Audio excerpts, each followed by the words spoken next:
ನಮಸ್ಕಾರ. ಆರೋಗ್ಯ ರಹಸ್ಯ ವಿಶೇಷ ಕಾರ್ಯಕ್ರಮಕ್ಕೆ ಸ್ವಾಗತ. ನಾನು ದಿವ್ಯಶ್ರೀ ದಾಸ್. ಧೈರ್ಯಂ ಸರ್ವತ್ರ ಸಾಧನಂ ಅನ್ನುವಂತಹ ಮಾತಿದೆ. ಅದು ಯಾವುದೇ ಕೆಲಸ ಆಗಿರಲಿ, ಸರ್ವ ಕೆಲಸಕ್ಕೂ ಕೂಡ ಧೈರ್ಯ ಬಂದಿದ್ರೆ ಸಾಕು. ಅದು ಎಂತಹ ಮಹತ್ ಕಾರ್ಯ ಆಗಲಿ, ಅದೆಷ್ಟೇ ದೊಡ್ಡ ಕೆಲಸ ಆಗಲಿ, ಅದರಲ್ಲಿ ಯಶಸ್ಸನ್ನ ಗಳಿಸೋದಕ್ಕೆ ಸಾಧ್ಯವಾಗುತ್ತೆ ಅನ್ನುವಂತಹ ಮಾತನ್ನ ನಾವು ನೀವೆಲ್ಲರೂ ಕೇಳಿರ್ತೀವಿ. ಆದ್ರೆ ಕೆಲವು ಮಹಿಳೆಯರು ಎಲ್ಲದಕ್ಕೂ ಕೂಡ ಹೆದರಿಕೊಳ್ಳುವಂತಹ ಒಂದು ಅಭ್ಯಾಸ ಅವರಲ್ಲಿ ಇರುತ್ತೆ. ಇನ್ನು ಕೆಲವು ಗಂಡಸರನ್ನ ನೋಡ್ತಾ ಹೋದ್ರೆ ಅವರು ಕೂಡ ಅಳುವುದಕ್ಕೆ ಮುಂದಾಗ್ತಾರೆ. ಆ ವಿಚಾರ ಯಾವ್ದಿರಬಹುದು ಅಥವಾ ಅದನ್ನ ಅವಲೋಕನ ಮಾಡೋದಿರ್ಲಿ, ಯಾವುದೂ ಕೂಡ ಯೋಚನೆಯನ್ನ ಮಾಡೋದಿಲ್ಲ. ಯಾವುದೋ ಒಂದು ವಿಷಯ ಅಂತ ಅಂದಾಗ ಹೆದರ್ಕೊಳ್ಳುವಂಥದ್ದು, ಅಳುವಂಥದ್ದೇ ಅವರ ಮೂಲ ಕಾರಣ ಆಗಿರುತ್ತೆ. ಆದ್ರೆ ಇದಕ್ಕೆ ಕಾರಣ ಏನು?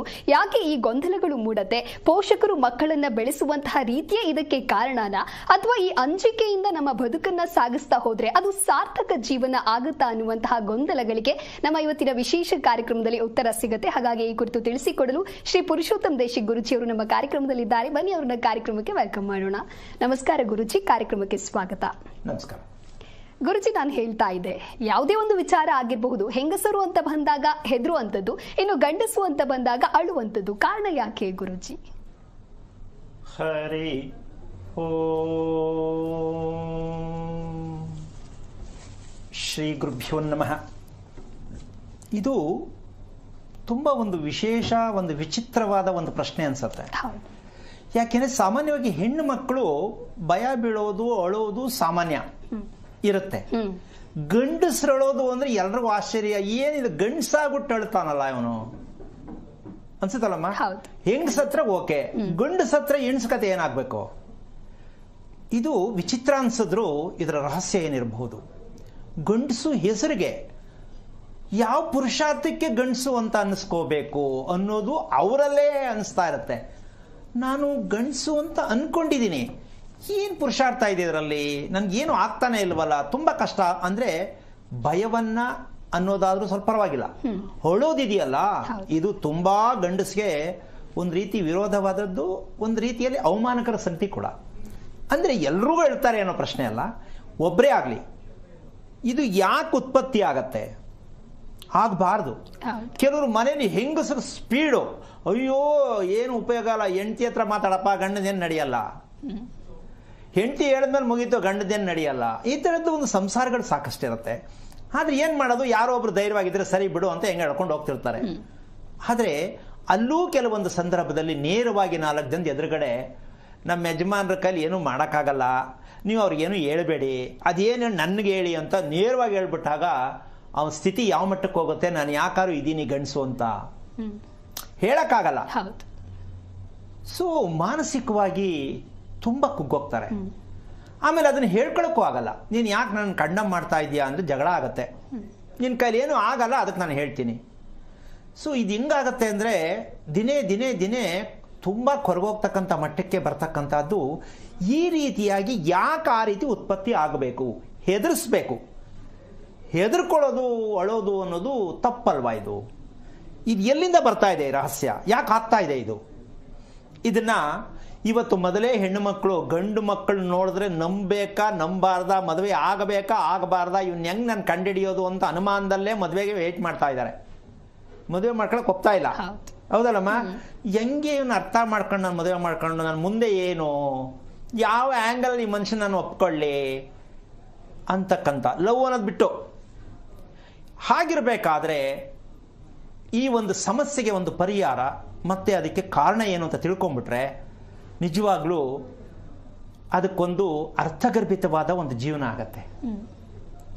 ಈ ರಹಸ್ಯಕ್ಕೆ ಕಾರಣಕರ್ತನಾಗಿರ್ತಕ್ಕಂತಹ ಶ್ರೀಮನ್ನಾರಾಯಣನ ಪಾದ ಕಮಲಗೆ ಕೋಟಿ ಕೋಟಿ ನಮನಗಳನ್ನ ಮಾಡಿ ಅರ್ಪಣೆಯನ್ನ ಮಾಡಿ ವೈಕುಂಠ ಏಕಾದಶಿ ದಿನ ಎಲ್ಲ ಆ ಥರ ಈ ಥರ ಹೇಳ್ತಕ್ಕಂಥ ವಿಚಾರಗಳನ್ನ ಹೇಳ್ತಾರೆ. ಇವರು ಈ ಪದ ಬಳಸ್ಬಿಟ್ರಲ್ಲಪ್ಪ ಅಂತ ಯಾರು ಮನಸ್ಸಿಗೆ ಬೇಸರ ಮಾಡ್ಕೋಬೇಡಿ. ಯಾಕೆ ಅಂತಂದರೆ ನಮಗೆ ಅದರ ಅರ್ಥ ತಿಳ್ಕೊಂಡಾಗ ಜೀವನ ಸಾರ್ಥಕವಾಗತ್ತೆ. ಸಾಮಾನ್ಯವಾಗಿ ನಾವು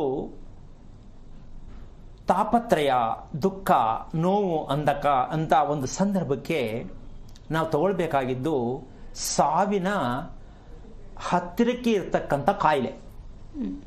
ಇದಕ್ಕೆ ಮೆಡಿಸಿನ್ ಇಲ್ಲ ಅಮ್ಮ. ಸಾವಿಗೆ ಹತ್ತಿರವಾದ ಕಾಯಿಲೆ ಯಾವುದು ಅನ್ನೋದಕ್ಕೆ ಮೆಡಿಸಿನ್ ತುಂಬ ಕಷ್ಟ. ಅಂದರೆ ಯಾವುದ್ರ ಮೇಲೆ ಓಪೆ ಇಟ್ಕೊಂಡ್ರಲ್ಲ ಅವರು, ನಾನು ಸಾಯೋದೇ ಸರಿ, ಯಾರೇ ಏನೇ ಹೇಳಿ ಬೇಡಪ್ಪ ಎದ್ರುಕೋಬೇಡ ದೇವಸ್ಥಾನಕ್ಕೆ ಹೋಗ್ಬಾ, ಅಥವಾ ಎಲ್ಲರೂ ಒಂದು ಪಿಕ್ನಿಕ್ ಹೋಗ್ಬಾ, ಅಥವಾ ಯಾವ್ದಾರ ಒಂದು ಕ್ಷೇತ್ರಕ್ಕೆ ಹೋಗ್ಬಾ, ಅಥವಾ ಏನಾರ ಒಂದು ಶಾಸ್ತ್ರ ಕೇಳು, ಏನೋ ಒಂದು ಮನದಟ್ಟು ಮಾಡ್ಸಕ್ಕೆ ಹೋದಾಗ ಅವ್ರಿಗೆ ಏನಿದ್ರು ಮನಸ್ಸು ಆ ಕಡೆಗೆ ಎಳಿಯತ್ತೆ. ಇಲ್ಲ ನಾನು ಸಾಯೋದೇ ಸರಿ, ಪ್ರಯೋಜನ ಇಲ್ಲ, ನನ್ನ ಕಾಲ ಆಗಲ್ಲ, ಪ್ರಯತ್ನ ಎಲ್ಲ ಮಾಡಾಯ್ತು, ನನಗಿನ್ ಜಾಗ ಇಲ್ಲ, ನನಗಿನ್ ದಾರಿ ಇಲ್ಲ, ಈ ಮಟ್ಟಕ್ಕೆ ಹೋದವ್ರನ್ನ ರಿಪೇರಿ ಮಾಡೋಕ್ಕಾಗಲ್ಲ. ಇದು ಸಾವಿಗೆ ಹತ್ತಿರವಾದ ಒಂದು ಮಹಾ ಕಾಯಿಲೆ. ಇದಕ್ಕೆ ಮೆಡಿಸಿನ್ ಎಲ್ಲ ಇದೆಯಾ? ಇಲ್ಲವೇ ಇಲ್ಲ. ಆ ಸಂದರ್ಭ ಗಂಡಸಿಗೆ ಬರಲೇಬಾರ್ದು. ಹೆಂಗಸರು ಸ್ವಲ್ಪ ಆ ಕಡೆ ಈ ಕಡೆ ಇರುತ್ತೆ, ಬೇಕು ಬೇಡ ಅನ್ನೋ ಥರದಲ್ಲಿ ಇಟ್ಕೊಂಡಿರ್ತಾರೆ. ಗಂಡಸಿಗೆ ಬಂದರೆ ಇದಕ್ಕೆ ಒಂದೇ ಸಾವು.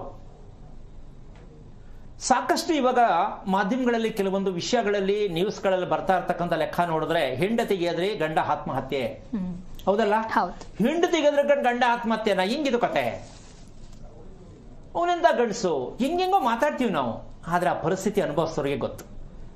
ಹಾಗಾಗಿ ಇದಕ್ಕೊಂದು ಕಾರಣ ತಿಳ್ಕೊಂಡ್ಬಿಡ್ಬೇಕು. ಇವತ್ತು ವೈಕುಂಠ ಏಕಾದಶಿಯ ವಿಶೇಷವಾಗಿ ಹೆಣ್ಣು ಗಂಡಿನ ಒಂದು ಜೀವನ ಅಂತಕ್ಕಂಥದಕ್ಕಿನ್ನ ದೇಹದಲ್ಲಿ ಆಗತ್ತಿರತಕ್ಕಂತಹ ಒಂದು ವಿಷಯಗಳನ್ನ ನಾವು ತಿಳ್ಕೊಂಡ್ಬಿಟ್ಟಾಗ ಇದು ಒಂದು ಒಳ್ಳೆಯ ಸ್ವರ್ಗದ ಬಾಗಿಲು ತೆಗೆದಂಗೆ.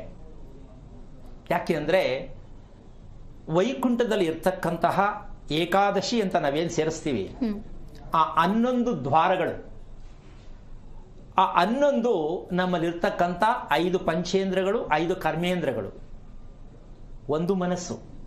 ಈ 11ಕ್ಕೆ ದ್ವಾರ ಇರ್ತಕ್ಕಂಥದ್ದು ನಮ್ಮಲ್ಲಿರ್ತಕ್ಕಂತಹ ದೇಹದಲ್ಲಿರ್ತಕ್ಕಂಥ ದ್ವಾರಗಳಿಗೆ ನಾವು ಅವಕಾಶವನ್ನು ಕೊಡದೇ ಇದ್ದಾಗ ಎಷ್ಟು ವೈಕುಂಠ ಏಕಾದಶಿ ಮಾಡಿದ್ರು, ಇದರ ಬಗ್ಗೆ ಏನು ತಿಳ್ಕೊಂಡ್ರು, ನಾವೇನು ಮಾಡ್ತಾ ಇದ್ದೀವಿ ಅಂದರೆ ಯಾವ ಹಬ್ಬ ಮಾಡ್ತೀವಿ, ಯಾವ ಆಚರಣೆ ತರ್ತೀವಿ, ಆಚರಣೆಗಳ ಬಗ್ಗೆ ತಿಳ್ಕೊಳ್ತಾ ಇದ್ದೀವಿ ಹೊರತು ಈ ಹಬ್ಬಕ್ಕೂ ನಮಗೂ ಸಂಬಂಧ ಏನು ಅಂತ ತಿಳಿತಾ ಇಲ್ಲ ಯಾರು. ಅರ್ಥ ಆಗ್ತಾ ಇದೆಯಾ? ವೈಕುಂಠ ಏಕಾದಶಿಯನ್ನು ಎಷ್ಟೊತ್ತಿಗೂ ದರ್ಶನ ಮಾಡಬೇಕು, ಯಾವ ತರ ನಡ್ಕೋಬೇಕು, ಉಪವಾಸ ಯಾಕೆ ಮಾಡಬೇಕು, ಇದ್ರ ಮೇಲೆ ಟ್ರ್ಯಾಕ್ ಹೋಗುತ್ತೆ ಹೊರತು ಮನಸ್ಸಿಗೆ ಹತ್ತಿರವಾದದ್ದು ಹಬ್ಬ ಅಂತಕ್ಕಂಥ ಸತ್ಯವನ್ನ ನಾವು ತಿಳ್ಕೋಬೇಕಾಗಿರೋದು.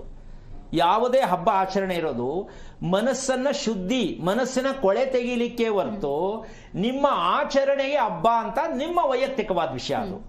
ಇದು ನಾವು ಫೇಲ್ ಆಗ್ತಾ ಇರೋದು ಇಲ್ಲಿ. ದೇಹದ ಬಗ್ಗೆ ತಿಳ್ಕೊಳ್ತಕ್ಕಂಥದ್ದಕ್ಕೆ, ಮನಸ್ಸಿಗೆ ಇರ್ತಕ್ಕಂಥದ್ದಕ್ಕೆ ನಾವು ಸಂಬಂಧವನ್ನು ರೂಪಿಸ್ಕೋಬೇಕು. ದೇವಸ್ಥಾನಕ್ಕೆ ಹೋಗಿ ಬಂದ ತಕ್ಷಣ, ಪೂಜೆ ಮಾಡಿದ ತಕ್ಷಣ ನಮ್ಗೇನೋ ಒಂದು ಆಗ್ಬಿಡುತ್ತೆ ಅಂತಕ್ಕಂಥದ್ದು ಇದೆಯಲ್ಲ, ಇದು ಒಂದು ಕಾಲ್ಪನಿಕವಾಗಿರ್ತಕ್ಕಂಥ ಒಂದು ಕ್ರಿಯೇಟಿವ್ ಹೇಳೋದು, ಇದು ಮಾಡಿದ್ರೆ, ಇದು ದರ್ಶನ ಮಾಡಿದ್ರೆ ಒಳ್ಳೇದಾಗತ್ತೆ ಅಂತಕ್ಕಂಥದ್ದು. ಆದರೆ ನಾವು ಯಾವ್ದು ಸರಿ ಯಾವ್ದು ತಪ್ಪು ಅನ್ನೋದಕ್ಕಿಂತ ನಾವು ಯಾವ್ದು ತಿಳ್ಕೋಬೇಕು ಅಂತಕ್ಕಂಥ ವಿಚಾರ. ಇವತ್ತು ಕೆಲವೊಂದು ವಿಷಯಗಳನ್ನ ಆಧಾರ ಸಹಿತ ಹೇಳ್ಕೊಡ್ತಕ್ಕಂಥ ವಿಷಯವನ್ನು ಹೇಳ್ತೀನಿ. ನಿಮ್ಮ ಮುಂದೆ ಇಟ್ಟಾಗ ನಿಮ್ಗೆ ಅದು ಅರ್ಥ ಆಗ್ಬೇಕು, ಹೌದಲ್ವ, ಎಲ್ಲಿ ತೊಂದರೆ ಆಗ್ತಾ ಇದೆ. ಹೆಂಗಸರು ಅಳಬಾರ್ದು, ಹೆಂಗಸರು ಯೋಚನೆ ಮಾಡಬಾರ್ದು, ಗಂಡಸರು ಅಳಬಾರ್ದು. ಹೋಲ್ಸಲ ಹೇಳ್ಕೊಳ್ಳೋಣ ಏನಮ್ಮ, ಇಲ್ಲಿ ಈ ಜೀವನ ಅಂದ್ರೆ ಅದೆರಡು ಇರಬಾರ್ದು. ಎಷ್ಟೋ ಜನ ಪಾಪ ದರ್ಶನ ಮಾಡ್ಕೊಂಡು ಬೆಳಗಿನ ಜಾವ ಹೋಗಿ ಬಂದು ಮನೆಗೆ ಬಂದ ತಕ್ಷಣ ಗಂಡ ಹೆಂಡತಿ ಜಗಳ ಮಾಡಿದ್ರೆ ವೈಕುಂಠ ದರ್ಶನ ಮಾಡಿದ ಏನು ಪ್ರಯೋಜನ ಆಯ್ತು ಅಲ್ವಾ? ಹಾಗಾಗಿ ನಾವು ಏನೋ ತಪ್ಪು ಮಾಡೋದು ದೇವ್ರ ಮೇಲೆ ಹಾಕಿದಾಗ ನಾವು ಮಾಡಿದ ಹಬ್ಬ ಹರಿದಿನಗಳ ವಿಶೇಷ ಆಚರಣೆಗಳು ನಮಗೆ ತುಂಬ ದುಃಖಕ್ಕೆ ತಳ್ಳುದು ಅಂತಕ್ಕಂಥದ್ದು ನಾವು ಅದ್ರ ಮೇಲೆ ಹಾಕ್ತೀವಿ. ಮಾಡಬಾರ್ದು. ನಾವು ಮಾಡ್ಕೊಂಡಿರೋ ತಪ್ಪಿಗೆ ದೇವರನ್ನು ಹೊಣೆಗಾರರಾಗಿ ಮಾಡ್ತಕ್ಕಂಥದ್ದೇ ನಮ್ಮ ಪ್ರತಿದಿನದ ಕಾಣದೇ ಇರತಕ್ಕಂಥ ಪಾಪದ ಕೆಲಸಗಳು. ಗೊತ್ತಿದ್ದು ತಪ್ಪು ಮಾಡೋದು ಪಾಪ, ಗೊತ್ತಿಲ್ಲದೆ ಮಾಡುವುದು ಪುಣ್ಯ. ನಾವು ಗೊತ್ತಿದ್ದು ತಪ್ಪು ಮಾಡ್ಕೊಳ್ತಕ್ಕಂಥ ವಿಚಾರಕ್ಕೆ ಇದಕ್ಕೆ ಏನು ಮಾಹಿತಿಯನ್ನು ಕೊಡಬಹುದು ಅಂತಕ್ಕಂಥದ್ದು ನಿಮ್ಮ ಮುಂದೆ ಇಟ್ಟಾಗ ನೀವು ತೀರ್ಮಾನ ಮಾಡಿ ಇದಕ್ಕೆ ಒಂದು ಮುಖ್ಯವಾದ ಟಾನಿಕ್ ಬೇಕಾಗತ್ತಮ್ಮ. ಯಾವುದಕ್ಕೆ? ಸಾವಿಗೆ ಹತ್ತಿರವಾದ ಕಾಯಿಲೆಗೆ ಅತಿ ಮುಖ್ಯವಾದ ದಿವ್ಯವಾದ ಔಷಧ ಯಾವುದೋ ಇದನ್ನು ತಿಳ್ಕೊಂಡ್ರೆ ಖುಷಿ ಆಗತ್ತೆ. ಕಷ್ಟನೂ ಅಂತ ಅನ್ಸತ್ತೆ. ಕಷ್ಟ ಅನ್ನಿಸಿದವ್ರಿಗೆ ಜೀವನದಲ್ಲಿ ಏನು ಹೇಳಕ್ಕಾಗಲ್ಲ. ಇಲ್ಲ, ಇದು ಮಾಡೇ ತೀರಬೇಕು ಅನ್ನೋದಕ್ಕೆ ಪ್ರಯತ್ನ ಮಾಡಿ. ಯಾಕೆ ಅಂದ್ರೆ ನಮ್ಮ ದಿವ್ಯವಾದ ಔಷಧ ಯಾವುದು ಅಂದ್ರೆ ಸೋಮರಸ. ದುಃಖಕ್ಕೆ ದೂರ, ದುಃಖಕ್ಕೆ ದೂರವಾಗಿರ್ತಕ್ಕಂಥ ದಿವ್ಯವಾದ ಔಷಧಿ ನಮ್ಮ ದೇಹಕ್ಕೆ ಯಾವುದು ಬೇಕು. ದೇಹವನ್ನ ಶಕ್ತಿದಾಯಕವಾಗಿ ಮಾಡಿಕೊಂಡಾಗ ಮನಸ್ಸು ಶಕ್ತಿಯಾಗತ್ತೆ. ಈ ದೇಹ ಮನಸ್ಸು ಶಕ್ತಿ ಆದಾಗ ನಿಮಗೆ ಯಾವ ದೇವರು ಬೇಕು ಕಣ್ಣು ಮುಚ್ಚಿದ್ರೆ ನಿಮ್ಮ ಮುಂದೆ ಬಂದು ನಿಲ್ತಾರೆ ಅಂತ ಅದ್ಭುತವಾದ ಒಂದು ಪವಾಡವನ್ನ ಮಕ್ಕಳಿಗೂ ತಿಳಿಸ್ಬೇಕು, ನಾವು ತಿಳ್ಕೋಬೇಕು. ಕಣ್ಣು ಮುಚ್ಚಿದರೆ ದೇವರು ನಮ್ಮ ಮುಂದೆ ಇದ್ದಾರೆ ಅನ್ನೋ ಒಂದು ಕಲ್ಪನೆ, ಒಂದು ಭಾವನೆ ಬಂದಾಗ ದಿವ್ಯ ಔಷಧಿ ಎಷ್ಟು ಮಟ್ಟಕ್ಕೆ ಬರುತ್ತೆ. ಈ ಧೈರ್ಯ ಹೆಣ್ಣಿಗಾಗ್ಲಿ ಗಂಡಿಗಾಗ್ಲಿ ಬೇಕಾ ಬೇಡವಾ? ಬೇಕು. ಈ ಸೋಮರಸ ಅಂದ್ರೆ ಯಾವ್ದಪ್ಪ ಇದು ಸೋಮರಸ, ಯಾವ್ದಾದ್ರು ಗಿಡದ ಏನು ಅಂತ ಯೋಚನೆ ಮಾಡ್ತಾರೆ. ಅಂದಾಜು ತಿಳ್ಕೊಳಕ್ ಕಷ್ಟ ಅನ್ಸುತ್ತಲ್ಲಮ್ಮ. ಸೋಮರಸ ಅಂತ ತಕ್ಷಣ ಯಾವುದು? ಸೋಮ ಅಂದ್ರೆ ಈಶ್ವರ. ಈಶ್ವರ ಮೂಲ ನಂದಿ. ಇಷ್ಟು ಹೇಳಿದ್ಮೇಲೆ ಏನಾರು ಹೇಳಕ್ಕಾಗತ್ತಾ? ಸೋಮರಸದ ಮೂಲಾರ್ಥ ಸೋಮ ಈಶ್ವರ, ಈಶ್ವರನ ವಾಹನ ನಂದಿ. ಇಷ್ಟು ಹೇಳಿದ ಮೇಲೆ ಇದರಲ್ಲಿ ಉತ್ತರ ಇದೆ ಸೋಮರಸ. ಕಷ್ಟ. ಹೆಣ್ಮಕ್ಳು ಸುಲಭ, ಒಂದ್ಸಲ ಓಡತ್ತೆ ಒಂದೊಂದ್ಸಲ ಓಡಲ್ಲ. ನಾನೇ ಹೇಳ್ಬಿಡ್ತೀನಿ. ತುಪ್ಪ. ಈ ತುಪ್ಪಕ್ಕೆ ಸೋಮರಸ ಅಂತ ಹೇಳ್ತಾರೆ. ಇದನ್ನ ಪ್ರತಿದಿನ ಹೆಣ್ಣಾಗ್ಲಿ ಗಂಡಾಗ್ಲಿ ಬಳಸಲೇಬೇಕು. ಬಳಸ್ತಿಲ್ಲ ಅವರಿಗೆ ಧೈರ್ಯ ಯಾವ ಕಾರಣಕ್ಕೂ ಬರಲ್ಲ. ದುಃಖದೇ ಜೀವನ. ಅದು ಏನು? ಹಸುವಿನ ತುಪ್ಪ, ಯಾವುದೋ ತುಪ್ಪ ಅಲ್ಲ. ಆಮೇಲೆ ಇದು ಎಲ್ಲಿ ಸಿಕ್ಕತ್ತೆ ಹುಡುಗಾಟನ, ಇವತ್ತು ಎಲ್ಲಿಂದ ತರೋಣ ತುಪ್ಪ, ಅಷ್ಟೊಂದು ಕಾಸ್ಟ್ಲಿ, ಹೋಗಿ ಸಿಕ್ಕತ್ತಾ ಅನ್ಕೊಂಡ್ರೆ ನಾವು ಹೋಗ್ಬಿಟ್ಟು ಹಾಸ್ಪಿಟಲ್ 5 ಲಕ್ಷ ಈಗಲೇ ಎಮರ್ಜೆನ್ಸಿ ಕಟ್ಟಿ ಅಂದ್ರೆ ಕಟ್ತೀವ ಇಲ್ಲಮ್ಮ? ಅಲ್ವಾ? ಯಾಕೆ? ಬದುಕಬೇಕು ಅಂತ. ಅದು ಭಕ್ತರೋ ಇಲ್ಲೋ ಗೊತ್ತಿಲ್ಲ. ದೇವ್ರ ಮೇಲೆ ಭಾರ ಹಾಕಿ ಹೇಳೋದವ್ರು. ಮಾಡೋ ಪ್ರಯತ್ನ ಮಾಡ್ತೀವಿ, ದೇವ್ರ ಮೇಲೆ ಭಾರ ಅಂತಾರೆ. 5 ಲಕ್ಷ ಕಟ್ಟಲೇಬೇಕು, ಸಾಯ್ಲಿ ಬಿಡಿ ಅಂತ ಯಾರು ಹೇಳಲ್ಲ. ಹಾಗಿರ್ಬೇಕಾದ್ರೆ ಸೋಮರಸವನ್ನ ಯಾಕೆ ನಾವು ಕೊಂಡ್ಕೋಬಾರ್ದು, ರೂಪಿಸ್ಕೋಬಾರ್ದು, ಇಟ್ಕೋಬಾರ್ದು, ಬಳಸ್ಕೋಬಾರ್ದು? ಈ ಸೋಮರಸ ಅಂತಕ್ಕಂಥದ್ದು ಯಾಕೆ ಬೇಕಾಗತ್ತೆ ಅಂತಕ್ಕಂಥ ವಿಷಯದಲ್ಲಿ ಎಲ್ಲಿ ಸಿಗುತ್ತೆ, ಹೇಗೆ ಸಿಗುತ್ತೆ ಪ್ರಶ್ನೆ ಸೈಡ್ಗೆ ಇಟ್ಕೊಳ್ಳೋಣ. ಸಿಗತ್ತೆ, ಪ್ರಯತ್ನ ಪಟ್ರೆ. ಸಿಗಲ್ಲ ಅನ್ನೋ ಮಾತಿಲ್ಲ. ಈ ಸೋಮರಸ ಅದರಲ್ಲೂ ಪ್ರತಿ ಹೆಣ್ಣು ಮಕ್ಕಳಿಗೆ ಋತು ಆದಂತಹ ಸಂದರ್ಭದಲ್ಲಿ ಸಾಮಾನ್ಯವಾಗಿ ಬಳಸ್ತಾರೆ. ಕೆಲವರು ಬಳಸಲು ಏನೋ ಗೊತ್ತಿಲ್ಲ, ಬಳಸಬೇಕು. ಎರಡನೇದು ಗರ್ಭವತಿಯಾದಂತಹ ಸನ್ನಿವೇಶದಲ್ಲಿ, ಇದೆರಡೂ ಸನ್ನಿವೇಶದಲ್ಲಿ ಗರ್ಭಸ್ಥ ಶಿಶು ಒಳ್ಳೆ ದೈಹಿಕವಾಗಿ ಒಳ್ಳೆಯ ಭಾವನೆ ಇರುವಂಥ ಮಗು ಬೇಕು ಅಂದರೆ ಗರ್ಭಿಣಿಯಲ್ಲಿ ಎಷ್ಟು ಅದನ್ನು ಬಳಸ್ತಾರೋ ಸೋಮರಸ ಅಂದರೆ ತುಪ್ಪವನ್ನು, ಆ ಮಗುವಿನ ಹೃದಯ ಅಷ್ಟು ಕೋಮಲವಾಗಿ ರೆಡಿಯಾಗತ್ತೆ. ಯಾಕೆ ಹೃದಯವನ್ನು ಅಷ್ಟರ ಮಟ್ಟಕ್ಕೆ ನಾವು ಪ್ರೀತಿಸಬೇಕು ಅಂತಕ್ಕಂಥ ಲೆಕ್ಕಾಚಾರಕ್ಕೆ ಹೋದಾಗ ಉದ್ವೇಗ ಅಂತಕ್ಕಂಥ ಬರೋದೇ ಹೃದಯದಿಂದ. ಮನುಷ್ಯನ ಉದ್ವೇಗ ಉತ್ಪತ್ತಿಯಾಗುವುದೇ ಹೃದಯದಿಂದ. ಆ ಉದ್ವೇಗ ಬೇಡ ಅಂದಾಗ ಭಾವನೆ ಬರುತ್ತೆ. 2 ಪ್ಲಸ್ಸು ಮೈನಸ್ಸು ಹೃದಯದಲ್ಲೇ ಇದೆ. ಇದಕ್ಕೆ ಸೋಮರಸವೇ ದಿವ್ಯವಾದ ಔಷಧ. ಪೂರ್ಣವಾಗಿ ಗಮನಿಸಿದಾಗ ಗೊತ್ತಾಗತ್ತೆ ಪ್ರತಿಯೊಬ್ಬರಿಗೂ ಅರ್ಥಗರ್ಭಿತವಾಗಿರ್ತಕ್ಕಂಥ ಧೈರ್ಯ ಬೇಕೇ ಬೇಕು. ಧೈರ್ಯ ಇಲ್ಲದೆ ಈ ಪ್ರಪಂಚದಲ್ಲಿ ಇವತ್ತು ತುಂಬಾ ರೋಗಗಳಿಗೆ ಕಾರಣವಾಗ್ತಕ್ಕಂತಹ ವಿಚಾರ. ಅದರಲ್ಲೂ ವಿಶೇಷ ಕ್ಯಾನ್ಸರ್ ಅಂತಕ್ಕಂತಹ ಒಂದು ಜೀವಕೋಶ ನಮ್ಮ ದೇಹದಲ್ಲಿ ಇರ್ತಕ್ಕಂಥ ಕರುಳು ಅಂತಕ್ಕಂಥದ್ದು, ಜಠರ ಅಂತಕ್ಕಂಥದ್ದು ಎಷ್ಟರ ಮಟ್ಟಕ್ಕೆ ಅದಕ್ಕೆ ಹತ್ತಿರವಾದದ್ದು. ಈ ಕರುಳು ಮತ್ತು ಜಠರಕ್ಕೆ ಬೇಕಾಗಿರ್ತಕ್ಕಂಥ ದಿವ್ಯವಾದ ಔಷಧ ಯಾವುದು? ತುಪ್ಪ. ಇವತ್ತು ವೈಕುಂಠ ಏಕಾದಶಿಗೆ ಲಡ್ಡು ಮಾಡಿರ್ತಕ್ಕಂಥದ್ದಕ್ಕೆ ಬಳಸ್ತಾ ಇರ್ತಕ್ಕಂಥದ್ದು ಯಾವುದು? ತುಪ್ಪ. ಕಷ್ಟ. ತಿರುಪತಿಯಲ್ಲೇ ಬೋಗಸ್ ಆಗೋಗಿದೆ. ಇನ್ನು ಇಲ್ಲಿ ತುಪ್ಪ ಬಳಸಿ ಮಾಡೋದು ಸಾಧ್ಯನಾ? ಬಳಸ್ತಾರೇನೋ ಅನ್ಕೊಳ್ಳೋಣ. ಯಾಕೆ ಅಂದರೆ ವೈಕುಂಠ ಏಕಾದಶಿಯಲ್ಲಿ ಲಾಡು ಅಂತಕ್ಕಂಥದ್ದು ಇದ್ದಾಗ, ತುಪ್ಪದ ಅಂಶ ಜಾಸ್ತಿ ಇದ್ದಾಗ ಅದರ ಒಂದು ಶಕ್ತಿ. ಅದಕ್ಕೆ ಇವತ್ತು ಶ್ರೀಮನ್ನಾರಾಯಣನಿಗೆ ಅನುಸಾರವಾಗಿರ್ತಕ್ಕಂಥ ವೈಕುಂಠ ಏಕಾದಶಿಯಲ್ಲಿ ಲಾಡು ಏನಕ್ಕೆ ಮಾಡಬೇಕು ಅಂತಕ್ಕಂಥ ಸತ್ಯ ಕೂಡ ಇದರಲ್ಲಿ ಅಡಗಿದೆ. ಆದರೆ ಎಷ್ಟು ಜನ ತುಪ್ಪ ಬಳಸ್ತಾರೋ ಗೊತ್ತಿಲ್ಲ, ಅದು ಹೇಳಕ್ಕೂ ಆಗಲ್ಲ. ಆದರೆ ತುಪ್ಪ ಲಾಡುನಲ್ಲೇ ಆಗಬೇಕು ಅಂದರೆ ತುಪ್ಪದಲ್ಲೇ ಲಾಡು ಆಗಬೇಕು ಅನ್ನೋದು ಸ್ವಲ್ಪ ಸ್ವಾರಸ್ಯಕರವಾದ ವಿಚಾರ. ಈಗ ಮುಂದೆ ಕಾಲರ್ ಇದ್ದಾರೆ ಗುರುಜಿ, ಮಾತನಾಡೋಣ. ಬೆಂಗಳೂರಿನಿಂದ ವಾಣಿಶ್ರೀ ಅಂತ ಹೇಳಿ ಕರೆ ಮಾಡಿದ್ದಾರೆ. ನಮಸ್ಕಾರ ವಾಣಿಶ್ರೀ. ನಮಸ್ಕಾರ. ಯಾರ ಬಗ್ಗೆ ಕೇಳಬೇಕಾಗಿತ್ತು? ನನ್ನ ಮಕ್ಕಳ ಬಗ್ಗೆ. ಇಬ್ಬರು ಮಕ್ಕಳದ್ದು ಪುನರ್ವಸು ನಕ್ಷತ್ರ. ಓಕೆ, ನಕ್ಷತ್ರವನ್ನ ತಿಳಿಸಿ. ಗುರುಜಿ ಇದ್ದಾರೆ, ಮಾತನಾಡಿ. ಹಲೋ. ಪುನರ್ವಸು ನಕ್ಷತ್ರ. ಹಲೋ ಬರ್ತಾರೆ. ನಾರಾಯಣ, ಹೇಳಮ್ಮ, ಏನು ಓದಿದ್ಯಾ ಅಮ್ಮ? ನಾನು MBA ಮಾಡಿದ್ದೀನಿ. ಮದುವೆಯಾಗಿ ಎಷ್ಟು ವರ್ಷ ಆಯ್ತು? ಮದುವೆಯಾಗಿ 6 ವರ್ಷ ಆಯ್ತು. ಯಾವ ವಾರ ಮದುವೆ ಆದಮ್ಮ? ಗುರುವಾರ. ನೀನು ಹುಟ್ಟಿದ್ದು? ನಾನು ಹುಟ್ಟಿದ್ದು ಸೋಮವಾರ.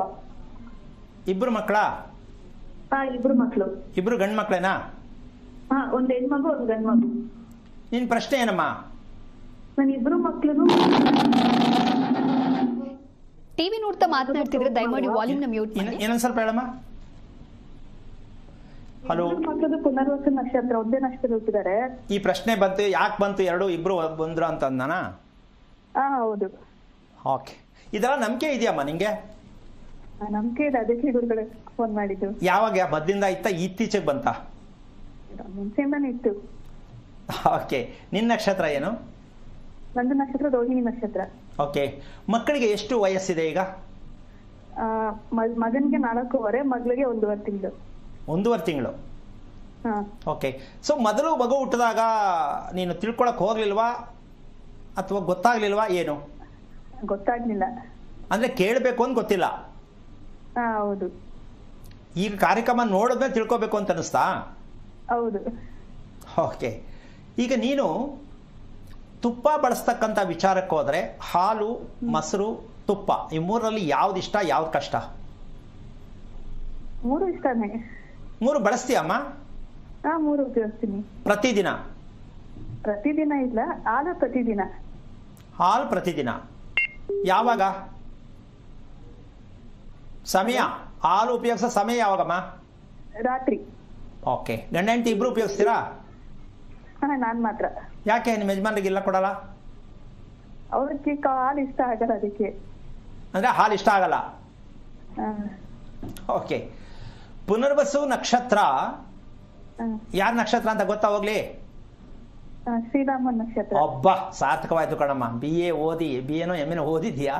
ಅದು ಸದ್ಯ ಶ್ರೀರಾಮ ನಕ್ಷತ್ರ ಪುನರ್ವಸು ಅಂತ ಗೊತ್ತಾಯ್ತಲ್ಲ, ತುಂಬಾ ಖುಷಿ. ಯಾಕೆಂದ್ರೆ ಅದರಲ್ಲೂ ಹೆಣ್ಮಕ್ಳು ವಿಶೇಷವಾಗಿ ತಿಳ್ಕೋಬೇಕಿದನ್ನ. ಯಾಕೆಂದ್ರೆ ಅರ್ಥ ಆಗತ್ತೆ ನಕ್ಷತ್ರದಲ್ಲಿ ಎಷ್ಟೊಂದು ಸತ್ಯ ಇದೆ ಅಂತಕ್ಕಂಥ ಲೆಕ್ಕಾಚಾರ. ಆದರೂ ಪುನರ್ವಸು ಶ್ರೀರಾಮ ಹುಟ್ಟಿದ್ದರೂ ಶ್ರೀರಾಮನಿಗಿರೋ ಹೆಸರುಗಳ ಲೆಕ್ಕ ಹಾಕಿದ್ರೆ ಲೆಕ್ಕನೇ ಇಲ್ಲ, ಅಷ್ಟೊಂದು ಹೆಸರುಗಳಿದೆ. ಜಾನಕಿ ರಾಮ, ಸೀತಾರಾಮ, ಕೋದಂಡರಾಮ, ರಘುರಾಮ ಅಲ್ವಾ? ಈಗ ನಕ್ಷತ್ರದ ಪ್ರಕಾರನೇ ಹೆಸರಿಡಬೇಕು ಅಂತ ಹೇಳ್ತಕ್ಕಂಥ ಪುಣ್ಯಾತ್ಮರಿಗೆ ನಂದೊಂದು ಪ್ರಶ್ನೆ, ಯಾಕೆ ಇಡ್ಲೇಬೇಕು? ಕಾನೂನೇನು? ನಕ್ಷತ್ರಕ್ಕೆ ಹೆಸರಿಟ್ರೆ ಒಳ್ಳೆಯದು, ಹೆಸರಿಡಬೇಕು ಅಂತ ಎಲ್ಲೂ ಇಲ್ಲ. ಏನಕ್ಕೆ ಅಂದ್ರೆ ಗುರುತಿಗಾಗಿ.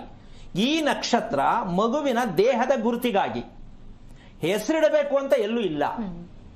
ಆದ್ರೆ ಏನ್ ಮಾಡೋದು, ನಮ್ಗೆ ಅಭ್ಯಾಸ ಹಿಂದಿಂದ ಮಾಡ್ಕೊಂಡು ಬಂದವಂತೆ ಎಲ್ಲ ಹಿಂದಕ್ಕೆ ತೋರಿಸಿ ಅಭ್ಯಾಸ, ಏನು ಮಾಡೋಕ್ಕಾಗಲ್ಲ. ಹಾಗಾಗಿ ಇಲ್ಲಿ ಯಾಕೆ ಈ ಪ್ರಶ್ನೆ ಕೇಳಿದೆ ಅಂದ್ರೆ, ತುಪ್ಪ ಅಂತಕ್ಕಂತಹ ವಿಷಯಕ್ಕೆ ಹೋದಾಗ ನಿನಗೆ ಇಷ್ಟನಾ? ಯಾವಾಗಾರು ಉಪಯೋಗಿಸ್ತೀಯಮ್ಮ? ಇಷ್ಟ, ದಿನ ಉಪಯೋಗಿಸ್ತೀನಿ. Okay, fine. ಈಗ ನಿಮ್ಮ ಇಬ್ಬರು ಮಕ್ಕಳಲ್ಲಿ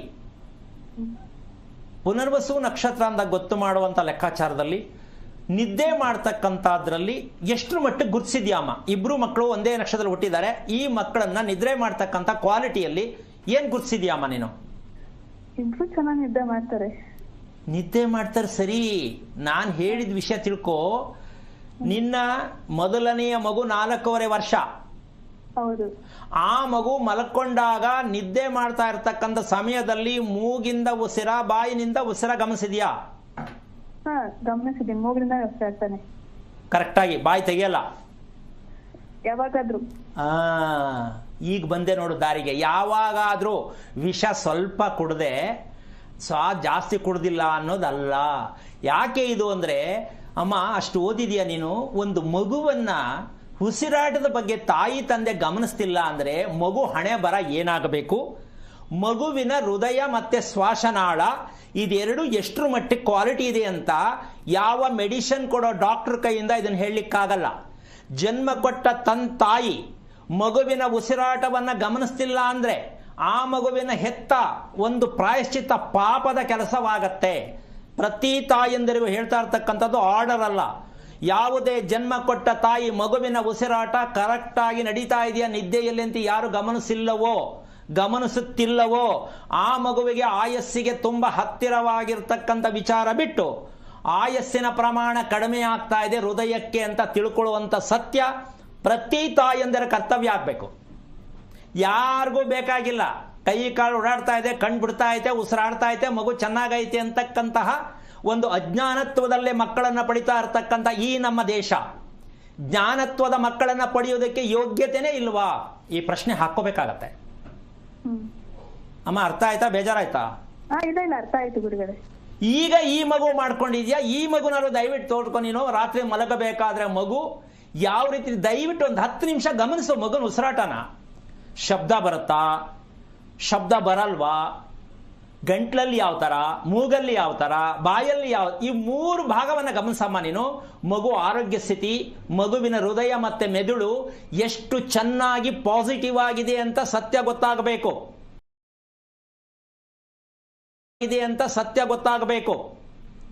ಮೆಡಿಕಲ್ ಅಲ್ಲಿ ಇದನ್ನ ಕಂಡುಹಿಡಿಯಕ್ಕೆ ಯಾವ ಕಾರಣಕ್ಕೂ ಆಗಲ್ಲ. ಮೆಡಿಕಲ್ ಅಲ್ಲಿ ಇದಕ್ಕೆ ಜಾಗನೇ ಇಲ್ಲ.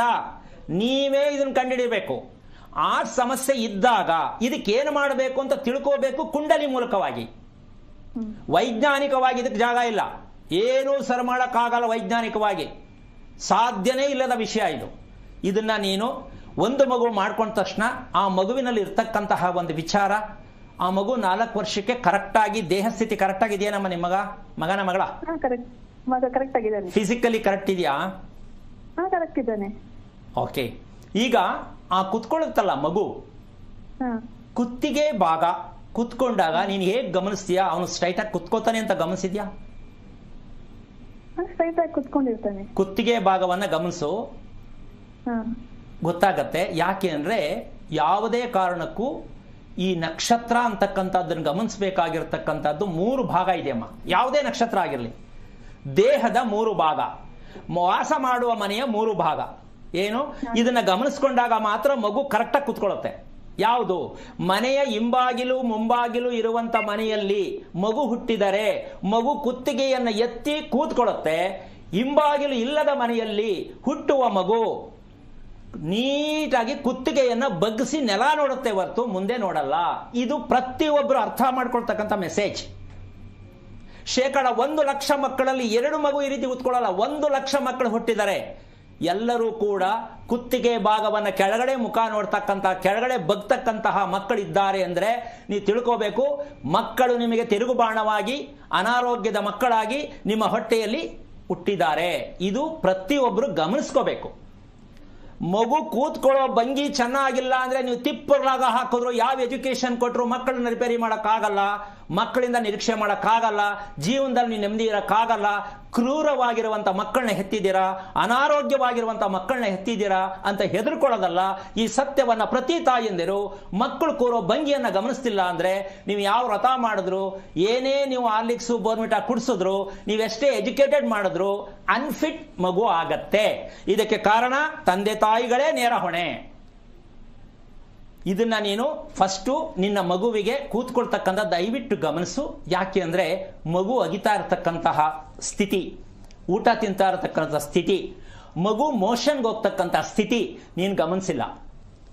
ಇದನ್ನ 2 ಗಮನಿಸು ಸಾಕು. ಮಗು ತಿಂತಕ್ಕಂಥ ರೀಚ್ ಚೆನ್ನಾಗಿದೆಯಾ, ನಂಬರ್ 1. ಮೋಷನ್ಗೆ ಹೋಗ್ತಕ್ಕಂತಹ ಸಮಯದ ಪ್ರಕ್ರಿಯೆ ಅಮ್ಮ ಗಮನಿಸಿದ್ಯೇನಮ್ಮ ನಿಮ್ಮ ಮಗನ ವಿಷಯದಲ್ಲಿ? ಬೆಳಗ್ಗೆ ಎದ್ದ ತಕ್ಷಣ ಹೋಗ್ತಾನೆ, ಆಮೇಲೆ ಒಂದ್ಸರಿ ಹೋಗ್ತಾನೆ. ಓಕೆ. ಯಾಕೆ ಅಂತಂದ್ರೆ ಸಮಯ ಪ್ರಜ್ಞೆಯನ್ನ ಯಾವುದೇ ಕಾರಣಕ್ಕೂ ಮಗು ತಗೊಂಡಿರಲ್ಲ. ಒಂದಿನ 2 ಗಂಟೆ, ಒಂದಿನ ಊಟಕ್ಕೆ ಮುಂಚೆ, ಒಂದಿನ ಊಟ ಆದ್ಮೇಲೆ, ಒಂದಿನ ತಿಂಡಿ ತಿಂದ್ಮೇಲೆ. ಇದನ್ನ ನಾವು ತಿಂದಂಗೆ ಸ್ವಾಮಿ ಅದು ನಮ್ಮ ಅಭ್ಯಾಸ ಹೆಂಗದೆ ಹಂಗೆ ಹೇಳಂಗಿಲ್ಲ. ದೇಹಕ್ಕೆ ಏನ್ ಕೊಡಬೇಕು, ಹೇಗ್ ತಗೋಬೇಕು ಅದು ಆಗ್ಲೇ ತಗೋಬೇಕು, ಅದೇ ಅಭ್ಯಾಸ. ನಾವು ಒಟ್ಟಿನಲ್ಲಿ ಹೋದ್ರೆ ಸರಿ, ಎಷ್ಟೊತ್ಕಾದ್ರೂ ಏನೋ, 10 ಗಂಟೆಗೆ ಹೋದ್ರೇನೋ, ತಿಂಡಿ ತಿಂದ್ಮೇಲೆ ಹೋದ್ರೇನೋ, ಊಟ ಆದ್ಮೇಲೆ ಹೋದ್ರೇನೋ, ಅದು ನಿಮ್ ಕಲ್ಪನೆ, ನಾವೇನೋ ಮಾಡೋಕ್ಕಾಗಲ್ಲ. ಯಾವಾಗಲೂ ಒಂದ್ಸಲ ಪಾತ್ರೆ ತೊಳೆಯೋಕ್ಕಾಗುತ್ತೆ ನಮ್ಮ? ಅಡುಗೆ ಮಾಡಿದ್ಮೇಲೆ ಪಾತ್ರೆ ತೊಳೆದು ಇಡಬೇಕು. ಅದನ್ನ ಹಂಗೆ ಬಿಟ್ರೆ ಬೆಳಗ್ಗೆ ಸ್ಮೆಲ್ ಬರುತ್ತೆ, ಹೌದಲ್ಲ? Very simple. ಹಾಗೆ ಯಾವುದೇ ಸಮಯದಲ್ಲಿ ಹೊಟ್ಟೆ ಕ್ಲೀನ್ ಆಗೋದು ಅತಿ ಮುಖ್ಯ, ಹೌದಾ ಅಲ್ವಮ್ಮ? ಅರ್ಥ ಆಯ್ತಾ ನಿಂಗೆ? ಬೇಜಾರಾಯ್ತಾ? ಇದೆಲ್ಲ ಅರ್ಥ ಆಯ್ತು. ಜೊತೆಗೆ ಇದನ್ನ ನಿಮ್ಮ ಯಜಮಾನರ ಹತ್ರ ಇರ್ತಕ್ಕಂಥ ಬ್ಯಾಂಕ್ ಡೆಪಾಸಿಟ್, ನಿಮ್ಮ 2 ಮಕ್ಕಳಲ್ಲಿ ನಿಮ್ಮ ಯಜಮಾನರಿಗೆ ವಿಟಮಿನ್, ಪ್ರೋಟೀನ್ ಅಂಶ ತುಂಬಾ ಕಡಿಮೆ. ಆ ಒಂದು ಕಾರಣದಿಂದಾಗಿ ಅವರಲ್ಲಿರ್ತಕ್ಕಂಥ ಶಕ್ತಿ ಎಷ್ಟು ಪ್ರಮಾಣ ಆ ಮಗುವಿಗೆ ತಗೋಬೇಕು ಅಷ್ಟು ಪ್ರಮಾಣ ಸಿಕ್ಕಿಲ್ಲ. ಇಲ್ಲಿ ಮಗುವಿಗೆ ಕೊರತೆ ಆಗತ್ತೆ, ಅದಕ್ಕೆ ಉಸಿರಾಟದಲ್ಲಿ ವ್ಯತ್ಯಾಸ ಆಗತ್ತೆ. ಗೊತ್ತಾಯ್ತಾ? ಅದಕ್ಕೆ ಹೇಳ್ತೀನಿ ನಿನ್ ಮೂಲಕ, ಬೇಜಾರು ಮಾಡ್ಕೋಬೇಡ. ಪ್ರತಿ ಮದುವೆ ಮಾಡ್ಕೊಳ್ಳೋ ಹೆಣ್ಣು ಮಕ್ಕಳು, ಮದುವೆ ಮಾಡ್ಕೊಳ್ಳೋ ಹುಡುಗ ತುಪ್ಪ, ಮಜ್ಜಿಗೆ, ಮೊಸರು ಚೆನ್ನಾಗಿ ತಿಂತೀನಿ ಅಂದ್ರೆ ಮದುವೆ ಮಾಡ್ಕೊಳ್ಳಿ. ನನಗದು ಆಗಲ್ಲ ಅಂದ್ರೆ ಗುಡ್ ನೈಟ್ ಮಾಡ್ಬಿಡಿ, ಯಾವ ಕಾರಣಕ್ಕೂ ಮದುವೆ ಮಾಡ್ಕೋಬೇಡಿ. ಹಾಲು ಕುಡಿಲಿಲ್ಲ, ಸೈಡ್. ತುಪ್ಪ ನನಗಿಷ್ಟ ಇಲ್ಲ, ಸೈಡ್. ಈಗ ಅವ್ರು ಕಟ್ಕೊಳ್ಳೋದಕ್ಕಿನ್ನ ಮುಂದಕ್ಕೇನು ಪ್ರಯೋಜನ ಇಲ್ಲ, ಸಂತತಿ ಫೇಲ್. ಏನ್ ಮಾಡೋಣ ಈಗ? ಹೇಳಕ್ಕಾಯ್ತದ? ಜಗಳ ಆಗತ್ತೆ. ಸೊ ಈಗ ನಿಮ್ಮ ಯಜಮಾನರಿಗೆ ಬಟ್ ಟೈಮ್ ಪಾಸ್ ಮುಂದೆ ಹೋಗಿದೆ, ಮತ್ತೆ ಇನ್ನೊಂದು ಮಗು ಬೇಕು ಅನ್ನೋದಾದರೆ ನನ್ನ ಪ್ರಕಾರ ಬೇಡ ಅನ್ಸತ್ತೆ. ಮಾಡ್ಕೊಳ್ಳೋದಾದ್ರೆ ಇದನ್ನೆಲ್ಲ ಸ್ವಲ್ಪ ತಿಳ್ಕೊಂಡು ನಿಮ್ಮ ಯಜಮಾನರು ನಂಬ್ತಾರ ಅಂತ ಡಿಸೈಡ್ ಮಾಡಿ ನೀನು ಪ್ರಯತ್ನವನ್ನು ಮಾಡು. ಪುನರ್ವಸು ನಕ್ಷತ್ರ ಅಂದರೆ ರಕ್ತಕ್ಕೆ ಶುದ್ಧಿ ಆಗ್ತಕ್ಕಂತಹ ಒಂದು ಮೆಡಿಸಿನ್, ಪ್ರೋಟೀನ್ ಕಮ್ಮಿ ಇರುತ್ತೆ. ಅದು ಬಿಟ್ಟು ಇನ್ನೇನು ಅಲ್ಲ. ಹೃದಯಕ್ಕೆ ಬೇಕಾಗಿರ್ತಕ್ಕಂತಹ ಶಕ್ತಿ ಸ್ವಲ್ಪ ಕಡಿಮೆ ಇರುತ್ತೆ. ಅದು ಇನ್ನೂ ಬೇಕಾದಷ್ಟು ಡೆವಲಪ್ ಮಾಡ್ಕೋಬಹುದು. ಮಗು ಇನ್ನೂ ಚಿಕ್ಕದು, ಹೆದರ್ಕೋಬೇಡ. ಫಸ್ಟ್ ಈ ಸತ್ಯವನ್ನು ತಿಳ್ಕೊಳ್ಳೋಕ್ಕೆ ಕುಂಡಲಿ ಮೂಲಕವಾಗಿ ತಿಳ್ಕೊಂಡಾಗ, ನಿನ್ನಲ್ಲಿರ್ತಕ್ಕಂಥದ್ದು ನಿಮ್ಮ ಯಜಮಾನಲ್ಲಿರ್ತಕ್ಕಂಥ ಸತ್ಯವನ್ನು ತಿಳ್ಕೊಂಡಾಗ ಮಗು ಇಬ್ಬರನ್ನು ಹೇಗೆ ರಿಪೇರಿ ಮಾಡಬಹುದು, ಅದರಲ್ಲಿ ಈಗ 1.5 ತಿಂಗಳು ಅಂತ ಇದೆಯಾ, ಈ ಮಗುವನ್ನ ತುಂಬಾ ಚೆನ್ನಾಗಿ ರಿಪೇರಿ ಮಾಡ್ಕೋಬಹುದು. ಮಾಡ್ತೀಯ ಅಮ್ಮ? ಮಾಡ್ಕೊಳ್ಳೋಕೆ ಪ್ರಯತ್ನ ಮಾಡು. ಇಷ್ಟು ವಿಷಯ ತಿಳ್ಕೊಂಡು ಎಲ್ಲರಿಗೂ ನಿಂತರ ಮಕ್ಕಳು ಮಾಡ್ಕೊಳ್ಳೋರು, ಮದುವೆ ಮಾಡ್ಕೊಳ್ಳೋರು ಅರ್ಥ ಆಗಲಿ ಅಂತ ಇಷ್ಟು ವಿಷಯವನ್ನು ಹೇಳಿದ್ದೀನಿ. ಬೇಜಾರು ಮಾಡ್ಕೊಳಕ್ ಹೋಗ್ಬೇಡ. ಪ್ರಾಕ್ಟಿಕಲ್ ಆಗಿ ಬಂದ್ಬಿಡು. ನೀನು ಓದಿರೋ ಹುಡುಗಿ ಮಗುವನ್ನ ಹೀಗೆ ಸಾಕಬೇಕು, ಮಗುವಿನಲ್ಲಿ ಇಷ್ಟೇ ಪ್ರೋಟೀನ್ ಅಂಶ ಇರಬೇಕು ಅಂತಕ್ಕಂಥ ಸತ್ಯವನ್ನು ತಿಳ್ಕೋಬೇಕು ಅನ್ನೋದಾದ್ರೆ ಹೇಳ್ಕೊಡೋಣ. ತಿಳ್ಕೊ. ನೀನು ಮಾದರಿ ಮಾಡಿದಂಥ ಮಕ್ಕಳು ಸಮಾಜಕ್ಕೆ ಗೊತ್ತಾಗಬೇಕು. ಈ ನಮ್ಮ ಮಕ್ಕಳನ್ನ ಹೀಗೂ ಬೆಳೆಸ್ಬಹುದಾ, ಈ ಸತ್ಯ ನಿನ್ನಿಂದಲೇ ಪ್ರಾರಂಭ ಆಗಲಿ. ನಿಮ್ಮಂತ ಓದಿರೋ ಹೆಣ್ಣು ಮಕ್ಕಳು ಇದೆಲ್ಲ ತಿಳ್ಕೊಳ್ಳಿ ಅಂತ ಇಷ್ಟೊತ್ತು ಮಾತಾಡಿದ್ದೀನಿ. ಒಳ್ಳೇದಾಗ್ಲಿ ತಾಯಿ. ಓಕೆ, ಧನ್ಯವಾದಗಳು ವಾಣಿಶ್ರೀ ಕರೆ ಮಾಡಿದ್ದಕ್ಕಾಗಿ. ಇನ್ನೊಬ್ರು ಕಾಲರ್ ಇದ್ದಾರೆ ದಾವಣಗೆರೆಯಿಂದ, ರೇಣುಕಮ್ಮ ಅಂತ ಹೇಳಿ. ನಮಸ್ಕಾರ ರೇಣುಕಮ್ಮ. ನಮಸ್ಕಾರ. ಯಾರ ಬಗ್ಗೆ ಕೇಳ್ಬೇಕಾಗಿತ್ತು? ಮಗನ ಬಗ್ಗೆ ಕೇಳಕ್ಕೆ. ನಕ್ಷತ್ರವನ್ನ ತಿಳಿಸಿ, ಗುರೂಜಿ ಇದ್ದಾರೆ, ಮಾತನಾಡಿ. ಹಲೋ ಹಲೋ, ಹರಿಓಂ ಗುರುಜಿ. ಅರಣ್ಣ ಹೇಳಿಮಾ. ನಮ್ಮ ಮಗನಿಗೆ ಮದುವೆ ಬಗ್ಗೆ ಕೇಳಕ್ಕೆ. ಈ ನಕ್ಷತ್ರ ಹೇಳಿಲ್ವಲ್ಲ? ಕೃತಿಕ ನಕ್ಷತ್ರ, ವೃಷಭ ರಾಶಿ. ಓಕೆ, ಎಷ್ಟು ವಯಸ್ಸು? 32. ಏನ್ ಮಾಡ್ತಿದ್ದಾನೆ? ಆಟೋ ಪಾಸ್ ಬಂದು ಅಡ್ವೈಸರ್. ಓಕೆ, ಮದುವೆಗೆ ನೀವು ಪ್ರಯತ್ನ ಮಾಡ್ತೀರಾ, ಅವನ್ ಪ್ರಯತ್ನ ಮಾಡ್ತಾನ? ನಾವು ಮಾಡ್ತಾ ಇದ್ದೀವಿ ಪ್ರಯತ್ನ. ಅವ್ರು ಹೇಳ್ತಾರೆ, ನಾವು ಮಾಡ್ತಾ ಇದ್ದೀವಿ. ಅವ್ನು ಹೇಳಿದಾನ ನೀವೇ ಮಾಡಿ ಅಂತ? ಹೇಳಿದ್ರು. ಓಕೆ, ಇಷ್ಟು ಲೇಟ್ ಯಾಕೆ ಮದುವೆ?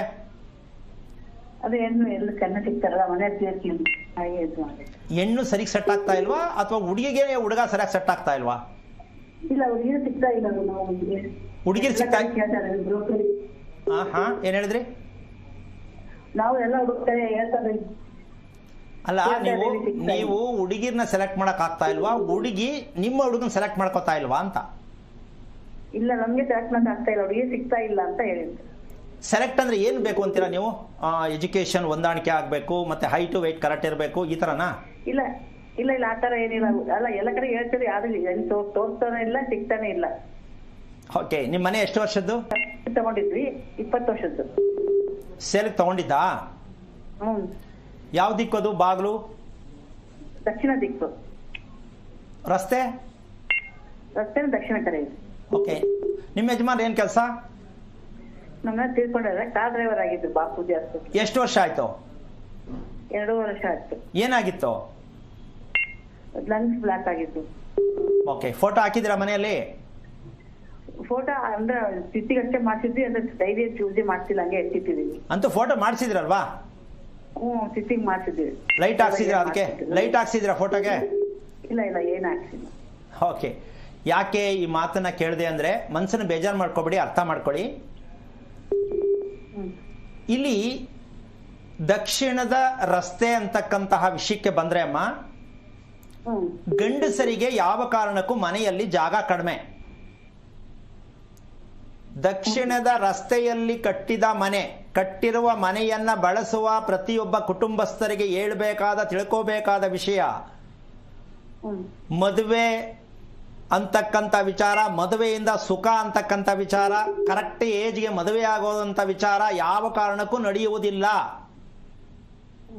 ಲವ್ ಮಾಡಿದ್ರು ಸಿಕ್ಕಲ್ಲ, ಮಾತಾಡಿದ್ರು ಮಾತು ಪಕ್ಕ ಆಗಿದ್ರು ಕಟ್ಟಾಗತ್ತೆ. ಹೌದಾ? ಹೇಳಿ ಸರ್. ಅಲ್ಲ, ಇನ್ನೇನು ಹೇಳಿ? ಅರ್ಥ ಆಗ್ಲಿಲ್ಲ ನಿಮ್ಗೆ? ಎಂಗೇಜ್ಮೆಂಟ್ ಮಾಡೋ ಮಟ್ಟಕ್ಕೆ ಬಂದ್ರೂ ಕಿತ್ತೋಗತ್ತೆ, ಎಂಗೇಜ್ಮೆಂಟ್ ಆದ್ರೂ ಕಿತ್ತೋಗತ್ತೆ, ಮದುವೆ ಹತ್ರಕ್ಕೆ ಬಂದ್ರೂ ಕಿತ್ತೋಗತ್ತೆ. ಈಗ ನೀವು ಮನೆ ತಗೋಬೇಕಾದ್ರೆ ಇದನ್ನೆಲ್ಲ ತಿಳ್ಕೊಳ್ಳದೆ ಯಾರೋ ಕೊಟ್ಟು ಅಂತ ದಕ್ಷಿಣದ ರಸ್ತೆ ಮನೆ ತಗೊಂಡು ಈ ತರ ಮಾಡೋದು ಸರಿನಾ? ಸಂಪಾದನೆಗೆ ತಪ್ಪಿಲ್ಲ, ಮನೆ ಸಂಪಾದನೆ ಹೆಂಗೋ ಆಗತ್ತೆ. ಆದರೆ ದಾಂಪತ್ಯ ಅಂತಕ್ಕಂಥದ್ದಕ್ಕೆ ದಕ್ಷಿಣದ ರಸ್ತೆಯ ಮನೆ ಯಾವ ಕಾರಣಕ್ಕೂ ಸುಖವನ್ನ ಕೊಡುವುದಿಲ್ಲ, ಅಭಿವೃದ್ಧಿ ಹೊಂದುವುದಿಲ್ಲ. ಹಾಗಂತ ನೀವು ಹೆದರ್ಕೋಬೇಕಾಗಿಲ್ಲ. ನನ್ನ ಮಗ ಚೆನ್ನಾಗಿದ್ರೆ ಇಂಥ 10 ಮನೆ ಕಟ್ಟಬಲ್ಲ ಅನ್ನೋ ತಾಕತ್ತು ನೀವು ಇಟ್ಟುಕೊಂಡು ಮೊದಲು ಮನೆ ಬಗ್ಗೆ ತಿಳ್ಕೊಳ್ಳೋ ಪ್ರಯತ್ನ ಮಾಡಿ. ಹುಡುಗಿ ಹುಡುಕೋದಲ್ಲ, ನೀವು ಹುಡುಕ್ತಾನೆ ಇದ್ರು ಜೀವನ ಪರ್ಯಂತ ಮದುವೆ ಆಗಲ್ಲ. ನೇರವಾಗಿ ನಿಖರವಾಗಿ ಹೇಳ್ತೀನಿ. ಅಕಸ್ಮಾತ್ ಆದ್ರೂ ಕೂಡ ಕಿತ್ತೋಗುತ್ತೆ. ಕಷ್ಟಪಟ್ಟು ನೀವು ಮದುವೆ ಮಾಡಿದ್ರು ಕಿತ್ತೋಗತ್ತೆ, ಕೋರ್ಟ್ಗೆ ಹೋಗುತ್ತೆ. ಇಷ್ಟೇ ನಿಮ್ದು ಕೊನೆ ಕ್ಲೈಮ್ಯಾಕ್ಸ್. ಅದಕ್ಕೆ ನೀವೇನ್ ಮಾಡಬೇಕು ಅಂದ್ರೆ, ಈ ಮನೆ ದಕ್ಷಿಣದ ರಸ್ತೆ ವಾಸದ ಮನೆಗೆ ಯೋಗ ಇದೆಯಾ, ಇದೇನಿದ್ರು ಯೋಚನೆ ಮಾಡಬೇಕು. ಹೆಂಗಸರು ಕುತ್ಕೊಂಡು ಮನೆ ಒಳಗಡೆ, ಗಂಡಸರು ಊರೆಲ್ಲ ಸುತ್ತಬೇಕು. ಟೈಮ್ ಸರಿ ಮನೆಗೆ ಬರಕ್ಕಾಗಲ್ಲ. ಸಂಪಾದನೆ ಮಾಡಿದ್ದೆಲ್ಲ ಎಲ್ಲೆಲ್ಲೋ ಹೋಗತ್ತೆ, ಅದು ಕೌಂಟ್ಗಿಲ್ಲ. ಮನೇಲಿ ನೆಮ್ಮದಿ ಇಲ್ಲ, ಲೋ BP ಹೈ BP ಬರ್ಸ್ಕೋಬೇಕು. ಇದಕ್ಕೆ ಮನೆ ಬೇಕಾ? ಸ್ವಲ್ಪ ಯೋಚನೆ ಮಾಡಮ್ಮ. ಅರ್ಥ ಆಯ್ತಾ? ಬೇಜಾರಾಯ್ತಾ? ಇಲ್ಲ, ಅರ್ಥ ಆಯ್ತು. ಯಾಕೆ ಬೇಕು ಇದೆ ಹೇಳಿ. ಸಂಪಾದನೆ ಮಾಡೋದು ಯಾವುದೋ ಒಂದು ಮಾಡೋಣ, ವಾಸ ಮಾಡೋ ಮನೆಗೆ ಒಂದು ಪ್ರಜ್ಞಾಸ್ಥಿತಿಯಲ್ಲಿ ನಮ್ಗೆ ಅರ್ಥನೇ ಮಾಡ್ಕೊಳ್ಳದೆ ಒಂದು ಮನೆ ಬೇಕು ಅಂತ ಕೊಂಡ್ಕೊಂಡ್ಬಿಟ್ರೆ, ಗಂಡಸರೇ ಮನೇಲಿ ಖಾಲಿ ಆಗುತ್ತೆ ಅಂತಕ್ಕಂಥ ಮಟ್ಟಕ್ಕಿದ್ರೆ, ಅಂದ್ರೆ ಓಟೆ ಹೋಗ್ತಾರೆ ಅಂತಲ್ಲ, ಮನೆ ಬಿಟ್ಟು ಹೋಗ್ಬಹುದು, ಸಾಲಕ್ಕೆ ಸಿಕ್ಕಾಕೋಬಹುದು, ಸಮಸ್ಯೆಯಲ್ಲಿ ಸಿಕ್ಕಾಕೋಬಹುದು, ನೆಮ್ಮದಿಯನ್ನ ಕಳ್ಕೋಬಹುದು. ಯಾವ ಪುರುಷಾರ್ಥಕ್ಕೆ ಬೇಕು ಸಂಸಾರ? ಯಾವ ಪುರುಷಾರ್ಥಕ್ಕೆ ಮನೆ ಬೇಕು? ಯೋಚನೆ ಮಾಡಿ. ಅದಕ್ಕೆ ನೀವು ಮಾಡಬೇಕಾದ ಕೆಲಸ ಏನಪ್ಪಾ ಅಂದ್ರೆ, ಹುಡ್ಕೋದು ಬೇಡ. ಮೊದಲು ಹಾಗಂತ ಎಲ್ಲವೂ ಮನೆಯಿಂದಲೇ ನಡೀತಾ ಇದೆ ಅಂತ ತಪ್ಪಾಗಿ ತಿಳ್ಕೋಬೇಡಿ. ಮೊದಲನೇ ಆಪ್ಷನ್ ಇದು. ನಮ್ಮ ಮನೆ ಶುಭಕ್ಕೆ ಹತ್ರ ಇದೆಯಾ, ಚಪ್ರ ಹಾಕಕ್ಕೆ ಈ ಮನೆ ರೆಡಿ ಇರುತ್ತಾ ಅಂತಕ್ಕಂಥ ವಿಷಯ ತಿಳ್ಕೋಬೇಕು. ಎರಡನೇದು, ಕೃತಿಕಾ ನಕ್ಷತ್ರಕ್ಕೆ ನಿಮ್ಮ ತಂದೆ ಮನೆಯಲ್ಲಿ ಇರ್ತಕ್ಕಂತಹ ಒಂದು ವಿಚಾರವನ್ನ ನೀವು ತಿಳ್ಕೊಂಡಿಲ್ಲ. ನಿಮ್ಗೆ ಅಣ್ಣ ತಮ್ಮ ಎಷ್ಟು ಜನ ಇದ್ದಾರೆ? 3.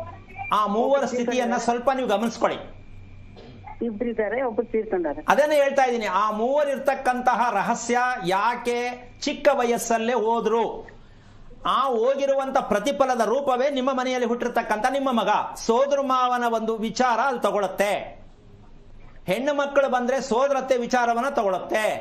ಅವ್ರೇನಾಗಿದ್ದಾರೆ, ಇಲ್ಲಿ ಇವ್ರು ಫೇಲ್, ಸೋದರ ಮಾವ ಅಲ್ಲಿ ಫೇಲು, ಮಗ ಇಲ್ಲಿ ಫೇಲು. ಈ ಕುಟುಂಬದಲ್ಲಿರುವ ಸತ್ಯವನ್ನ ತಿಳ್ಕೊಳ್ಳದೆ ನೀವು 32 ವರ್ಷವರೆಗೂ ಕಾದಿದ್ದೀರಾ ಅಂದ್ರೆ, ನೀವು ಯೋಚನೆ ಮಾಡಿ, ಮಕ್ಕಳಿಗೆ ಓದಿಸಿ ಕೆಲಸ ಕೊಡಿಸಿ ಏನ್ ಪ್ರಯೋಜನ? ಏನು ಬೇಕು ಮಕ್ಕಳಿಗೆ ಅದು ಮಾಡ್ತಾ ಇಲ್ಲ, ಏನು ತಿಳಿಬೇಕು ತಿಳಿತಾ ಇಲ್ಲ. ಸುಮ್ಮನೆ ಉದ್ದಕ್ಕೂ ದೇವ್ರ ಪೂಜೆ ಮಾಡ್ಕೊಂಡು ಮಾಡ್ಕೊಂಡು ದೇವ್ರ ಮೇಲೆ ಭಾರ ಹಾಕೊಂಡು ಹೋದ್ರೆ ತಪ್ಪಲ್ವಾ ತಾಯಿ? ಅರ್ಥ ಆಯ್ತಾ ಹೇಳಿದ್ದು? ಅರ್ಥ ಆಯ್ತು. ಫಸ್ಟು ನೀವು ಅದನ್ನ ತಿಳ್ಕೊಳ್ಳಿ. ನಿಮ್ಮ ಮಗನ ಕೂರ್ಸಿ ಹೇಳಿ, ನೋಡಪ್ಪ ಇದು ತಿಳ್ಕೊಳ್ಳೋಣ ಅಂತೇಳಿ. ಮನೆ ಸರಿ ಇಲ್ಲ ಅಂತಾನೋ, ಟೈಮ್ ಚೆನ್ನಾಗಿಲ್ಲ ಅಂತಾನೋ ಇದೆಲ್ಲ ಯಾವುದು ನಂಬಕ್ ಹೋಗ್ಬೇಡಿ. ಮೊದಲನೇದಾಗಿ ಎಲ್ಲಿ ತಪ್ಪಾಗಿದೆ, ನಮ್ಮ ಯಜಮಾನರು ಯಾಕೆ ಈ ರೀತಿಯಾಗಿ ದಿಢೀರ್ ಅಂತ ಸಾವಾಯ್ತು, ಅದಕ್ಕೆ ಕಾಯಿಲೆ ಬೇರೆ ಹೆಸರಿರ್ಬಹುದೇನೋ, ಕಾರಣ ಯಾಕೆ ಆಯ್ತದು, ಇಷ್ಟು ಬೇಗ ದಾಂಪತ್ಯ ನಮ್ಗೆ ಯಾಕೆ ಕಟ್ಟಾಯ್ತು? ಇದಕ್ಕೆ ಕಾರಣ ನಿಮ್ಮ ತಂದೆಯ ಮನೆಯ ರಹಸ್ಯ. ಆ ಒಂದು ಪ್ರತಿಫಲನೆ ಕೃತಿಕಾ ನಕ್ಷತ್ರದ ಮಗ. ಅವನಿಗೆ ನಿದ್ದೆ ಮಾಡಕ್ಕೆ, ಊಟ ಮಾಡಕ್ಕೆ ಟೈಮ್ ಸರಿಗೆ ಸಿಕ್ಕಲ್ಲ. ಇದು ತುಂಬಾ ಅನುಭವಿಸ್ತಾ ಇದ್ದಾನೆ ಅವನು. ಇದನ್ನ ರಿಪೇರಿ ಮಾಡಬೇಕು ಅಂದ್ರೆ ಫಸ್ಟ್ ಕುಂಡಲಿ ಮೂಲಕವಾಗಿ ಮಗನ ಬಗ್ಗೆ ತಿಳ್ಕೊಳ್ಳಿ, ಎಲ್ಲವೂ ಸಿಕ್ಕತ್ತೆ. ಒಳ್ಳೆಯದಾಗಲಿ. ಓಕೆ, ಧನ್ಯವಾದಗಳು ರೇಣುಕಮ್ಮ ಕರೆ ಮಾಡಿದ್ದಕ್ಕಾಗಿ. ಮತ್ತಷ್ಟು ಅರ್ಥಗರ್ಭಿತ ವಿಚಾರವನ್ನ ಆರೋಗ್ಯ ರಹಸ್ಯ ಕಾರ್ಯಕ್ರಮಕ್ಕೆ ಮತ್ತೊಮ್ಮೆ ಸ್ವಾಗತ. ದೇಹವನ್ನ ಶಕ್ತಿಯುತವನ್ನಾಗಿ ಮಾಡ್ಕೊಳ್ಬೇಕು ಅಂತಂದ್ರೆ ಮನಸ್ಸು ನಿರಾಳವಾಗಿರ್ಬೇಕು ಅಂತ ಹೇಳಿದ್ರೆ ತುಪ್ಪದ ಉಪಯೋಗವನ್ನ ಮಾಡಬೇಕು ಅಂತ ಹೇಳಿ ಗುರೂಜಿ ತಿಳಿಸ್ಕೊಡ್ತಾ ಇದ್ರು. ಹಾಗಾಗಿ ಯಾಕೆ ತುಪ್ಪ ಇಷ್ಟೊಂದು ವಿಶೇಷತೆ ವೈಶಿಷ್ಟ್ಯತೆಯಿಂದ ಕೂಡಿದೆ, ಜೊತೆಗೆ ಯಾವ ರೀತಿಯಾಗಿ ತುಪ್ಪದ ಸೇವನೆಯನ್ನ ಮಾಡಬೇಕು ಗುರುಗಳೇ? ಇಲ್ಲಿ ತುಂಬಾ ಅರ್ಥಗರ್ಭಿತವಾದ ಒಂದು ಪ್ರಶ್ನೆ ಕೇಳಿದೆ ಅಮ್ಮ. ತುಂಬಾ ಖುಷಿ. ಯಾಕೆಂದ್ರೆ ಪ್ರಶ್ನೆ ಕೇಳೋದ್ರಲ್ಲೂ ಒಂದು ಕ್ವಾಲಿಟಿ ಬೇಕು. ತುಪ್ಪನೇ ಯಾಕೆ ಅಲ್ವಾ? ಹೌದು. ಇಲ್ಲಿ ನಮ್ಮ ಮಾಡಿದಂಥ ಊಟ ನಮ್ಮ ದೇಹದ ಅತಿ ಮುಖ್ಯವಾದ ಭಾಗ ಜಠರ. ಇದನ್ನ ಜ್ಯೋತಿಷಿ ಶಾಸ್ತ್ರದಲ್ಲಿ ಗುರುಗ್ರಹಕ್ಕೆ ಹೋಲಿಸ್ತಾರೆ. ಜ್ಯೋತಿಷಿಗಳು ಶಾಸ್ತ್ರದಲ್ಲಿ ಗುರುಗ್ರಹಕ್ಕೆ ಹೋಲಿಸ್ತಾರೆ. ಜಠರದ ಕೆಲಸ ಚೆನ್ನಾಗಿದ್ರೆ ಮನುಷ್ಯ ಯಾವಾಗಲೂ ನೆಮ್ಮದಿಯಾಗಿರ್ತಾನೆ. ಈಗ ಜಠರದಲ್ಲಿರ್ತಕ್ಕಂಥ ಸತ್ಯವನ್ನ ತಿಳಿಬೇಕಾದದ್ದು ನಿಜವಾದ ಗ್ರಹಗಳ ರಹಸ್ಯ. ಇಲ್ಲಿ ನಾವು ಪಂಚಾಂಗ ನೋಡ್ಕೊಂಡು ನಿನ್ಗೆ 7ರಲ್ಲವ್ರೆ 8ರಲ್ಲವ್ರೆ 11ರಲ್ಲವ್ರೆ ಅಂತ ಗುರುತಿಸ್ತಾ ಇದ್ದಾರೆ. ಇಲ್ಲಿ ಸ್ವಲ್ಪ ಅರ್ಥ ಮಾಡ್ಕೋ. ನಮ್ಮ ಜಠರ ಶುದ್ಧೀಕರಣವಾಗಿದ್ದಾಗ ಯಾವ್ದನ್ನ ತಿಳ್ಕೊಬೇಕು ನಾವು? ಪಚನಾಂಗ ವಿಚಾರದಲ್ಲಿ ತಿಳ್ಕೊಂಡಾಗ ಗುರುಬಲ ಸದಾ ಇರುತ್ತೆ. ಪಚನಾಂಗ ಮುಚ್ಚಿಬಿಟ್ರು, ನಿನಗೆ ಅಕ್ಟೋಬರ್ ಗುರು 9ಕ್ಕೆ ಬರ್ತಾನೆ, ಬರೋ 22ನೇ ತಾರೀಕಿಗೆ 9ಕ್ಕೆ ಬರ್ತಾನೆ ಅಂತ ಹೇಳ್ಕೊಂಡೇ ಕಾಲ ಕಳೆದಿದ್ದೀವಿ ಲಕ್ಷಾಂತರ ವರ್ಷಗಳಿಂದ. ಇದನ್ನ ಪ್ರತಿಯೊಬ್ಬರು ಅರ್ಥ ಮಾಡ್ಕೋಬೇಕು. ಗುರುಬಲ ಇದೆಯಾ ಬರುತ್ತಾ ಅಂತ ಕೇಳ್ತಾರಲ್ಲ, ಅವರಿಗೆ ಪ್ರಶ್ನೆ ಒಂದು ಸವಾಲು. ಜೊತೆಗೆ ನಿಮ್ಮಲ್ಲಿ ಪಚನಾಂಗ ಚೆನ್ನಾಗಿದೆಯಾ ನೋಡ್ಕೊಂಡ್ರೆ ಅದು ನಿಮಗೆ ಗೊತ್ತಾಗೋದು. ನನ್ನಲ್ಲಿ ಆರೋಗ್ಯ ಚೆನ್ನಾಗಿರ್ಬೇಕಂದ್ರೆ ಶರೀರದಲ್ಲಿ ಊಟ ಅರಗಿದೆಯಾ ಇಲ್ವಾ ಅಂತ ತಿಳ್ಕೊಳ್ಳೋದು ಅವ್ರಿಗೆ ತಾನೇ ಗೊತ್ತು. ಶಾಸ್ತ್ರಗಳವ್ರಿಗೆ ಗೊತ್ತೇನಮ್ಮ? ಆದರೆ ಹೋಗಿ ಶಾಸ್ತ್ರ ಕೇಳ್ತಾರೆ, ನನಗೆ ಗುರು ಯಾವಾಗ ಬರ್ತಾನೆ ನೋಡಿ ಅಂತ. ಗುರು ಯಾವಾಗ ಬರ್ತಾನೆ, ಎಲ್ಲಿಂದ ಬರ್ತಾನೆ ಗುರು? ಅರೆ ನಮ್ಮ ದೇಹದಲ್ಲಿ ಇರ್ತಕ್ಕಂಥ ಅಂಗಾರಿ ಅದೆಲ್ರಿ ಬರ್ತಾನೆ ನಡ್ಕೊಂಡವರು. ನಮ್ಮ ಜನ ಅರ್ಥ ಮಾಡ್ಕೋಬೇಕು, ಅರ್ಥ ಮಾಡ್ಕೊಳ್ಳಲ್ಲ, ಈ ಜನ್ಮದಲ್ಲಿ ಆಗಲ್ಲ. ನಾನು ತಿಳ್ಬಿಟ್ಟಿದ್ದೀನಿ ಆಲ್ರೆಡಿ. ಯಾಕೇನೋ ಅವ್ರು ಏನಿದ್ರು ಶಾಸ್ತ್ರನೇ ಕೇಳಬೇಕು. ಗುರು ಯಾವಾಗ ಬರ್ತಾನೆ ನೋಡಿ, ಅವ್ರು ಹೇಳೋರು ಗೊತ್ತಾಯ್ತಾ ಗೊತ್ತಿಲ್ಲ, ನಿಮಗೆ ಗೊತ್ತಾಯ್ತಾ ಗೊತ್ತಿಲ್ಲ, ಎಲ್ಲಿಂದ ಬರ್ತಾರೆ ಗುರು? ಇದು ತಿಳ್ಕೊಳ್ಬೇಕಾದ ವಿಷಯ. ಇದಕ್ಕೇನು ಅಂದರೆ ಪಚನ ವ್ಯವಸ್ಥೆ ಜಠರ ಕೆಲಸ ಮಾಡೋದು. ಅದಕ್ಕೆ ಉಷ್ಣಾಂಶದ ತಾಪಮಾನ ಬೇಕು. ಆ ಜಠರಕ್ಕೆ ತಾಪಮಾನ ಬೇಕು ಅಂದಾಗ ಈ ತುಪ್ಪವನ್ನು ಬಳಸಿದಾಗ ಪಚನ ಶಕ್ತಿ ಅಭಿವೃದ್ಧಿ ಆಗತ್ತೆ. ವಯಸ್ಸಿಗೆ ಸರಿಯಾಗಿ ದೇಹ ಇರುತ್ತೆ. ಇಲ್ಲ ಅಂದರೆ ದುಮ್ಮ, ಇಲ್ಲ ಅಂದರೆ ಸುಕ್ಕ, ಇಲ್ಲ ದಪ್ಪ, ಇಲ್ಲ ಸಣ್ಣ. ಇದಕ್ಕೆ ನಮ್ಮ ಜಠರದಲ್ಲಿ ನಡೀತಾ ಇರತಕ್ಕಂಥ ಪ್ರಕ್ರಿಯೆಗಳೇ ಕಾರಣ ಅಂತ ಯಾವ ಕಾರಣಕ್ಕೂ ಎಲ್ಲೂ ಹೇಳಲ್ಲ, ಹೇಳುತ್ತಿಲ್ಲ, ಗೊತ್ತಿಲ್ಲ ಅಂತ ಹೋದ ಸಲ ನಾನೇ ಹೇಳ್ಬಿಡ್ತಿದ್ದೀನಿ. ಇದನ್ನು ತಿಳ್ಕೊಂಡ್ರೆ ತುಂಬ ಒಳ್ಳೆಯದು. ಶಾಸ್ತ್ರ ಕೇಳೋರಿಗೆ ಈ ಅಭ್ಯಾಸಗಳನ್ನು ಒಂದೊಂದೊಂದೊಂದು ರೂಢಿಸ್ಕೋತಾ ಹೋದರೆ ನಾವು ಕೇಳುತ್ತಿರುವುದು ತಪ್ಪು. ಅವ್ರು ಹೇಳ್ತಿರೋ ತಪ್ಪು ಅಂತ ಹೇಳೋದು ಬೇಡ, ನಾವು ತಿಳ್ಕೊಂಡ್ರದೇ ತಪ್ಪು. ಗ್ರಹಗಳನ್ನು ದಯವಿಟ್ಟು ನಮ್ಮ ದೇಹದ ಮೇಲೆ ಇರ್ತಕ್ಕಂಥ ಸತ್ಯವನ್ನು ತಿಳ್ಕೊಳ್ಳೋದೇ ಗ್ರಹಗಳ ವಿಚಾರವೇ ಹೊರತು ಅದು ನಮ್ಮ ಭೂಮಿಗೂ ನಮ್ಮ ದೇಹಕ್ಕೆ ಸಂಬಂಧವೇ ಹೊರತು ಆಕಾಶದಲ್ಲಿರುವ ನಕ್ಷತ್ರಗಳನ್ನು ಎಣಿಸುವುದು, ಆಕಾಶದಲ್ಲಿರತಕ್ಕಂಥ ನಕ್ಷತ್ರಗಳನ್ನು ಗುರುತಿಸುವುದು, ಅದರ ಪ್ರಕಾರವಾಗಿ ನಾವು ಗ್ರಹಗಳನ್ನು ಗುರುತಿಸುವುದಿದೆಯಲ್ಲ, ಇದರಂಥ ದಡ್ಡತನ, ಇದರಂಥ ಅಜ್ಞಾನತ್ವ ಪ್ರಪಂಚದಲ್ಲಿ ಯಾವುದೂ ಇಲ್ಲ. ಆದರೂ ನಾವು ಅದನ್ನು ಬಿಟ್ಟು ಬದುಕುತ್ತಿಲ್ಲ. ಸೊ ಇದು ಒಂದು ಭಾಗ. ಓಕೆ, ಮುಂದೆ ಗುರುಜಿ ಕಾಲರ್ ಒಬ್ರು ಇದ್ದಾರೆ, ಮಾತನಾಡ್ಬಿಡೋಣ. ಹಾಸನದಿಂದ ಉಮಾ ಅಂತ ಹೇಳಿ ಕರೆ ಮಾಡಿದ್ದಾರೆ. ನಮಸ್ಕಾರ ಉಮಾ. ನಮಸ್ತೆ ಮೇಡಮ್. ಯಾರ ಬಗ್ಗೆ ಕೇಳಬೇಕಾಗಿತ್ತು? ಮೇಡಮ್ ನನ್ನ ಬಗ್ಗೆನೇ ಕೇಳಬೇಕಾಗಿತ್ತು. ಓಕೆ, ನಕ್ಷತ್ರವನ್ನ ತಿಳಿಸಿ, ಗುರುಜಿ ಇದ್ದಾರೆ, ಮಾತನಾಡಿ. ವೃಷಭ ರಾಶಿ, ರೋಹಿಣಿ ನಕ್ಷತ್ರ. ಹಲೋ. ಹಲೋ, ನಮಸ್ತೆ ಗುರುಜಿ. ನಾರಾಯಣ, ಹೇಳಮ್ಮ, ಏನು ಮಾಡಿದ್ಯಾ, ಏನು ಓದ್ತಾ ಇದೆಯಾ, ಏನು ಓದಿದ್ಯಾ? ನಾನು ಇವಾಗ ಅಡ್ವೊಕೇಟ್ ಆಗಿದ್ದೀನಿ.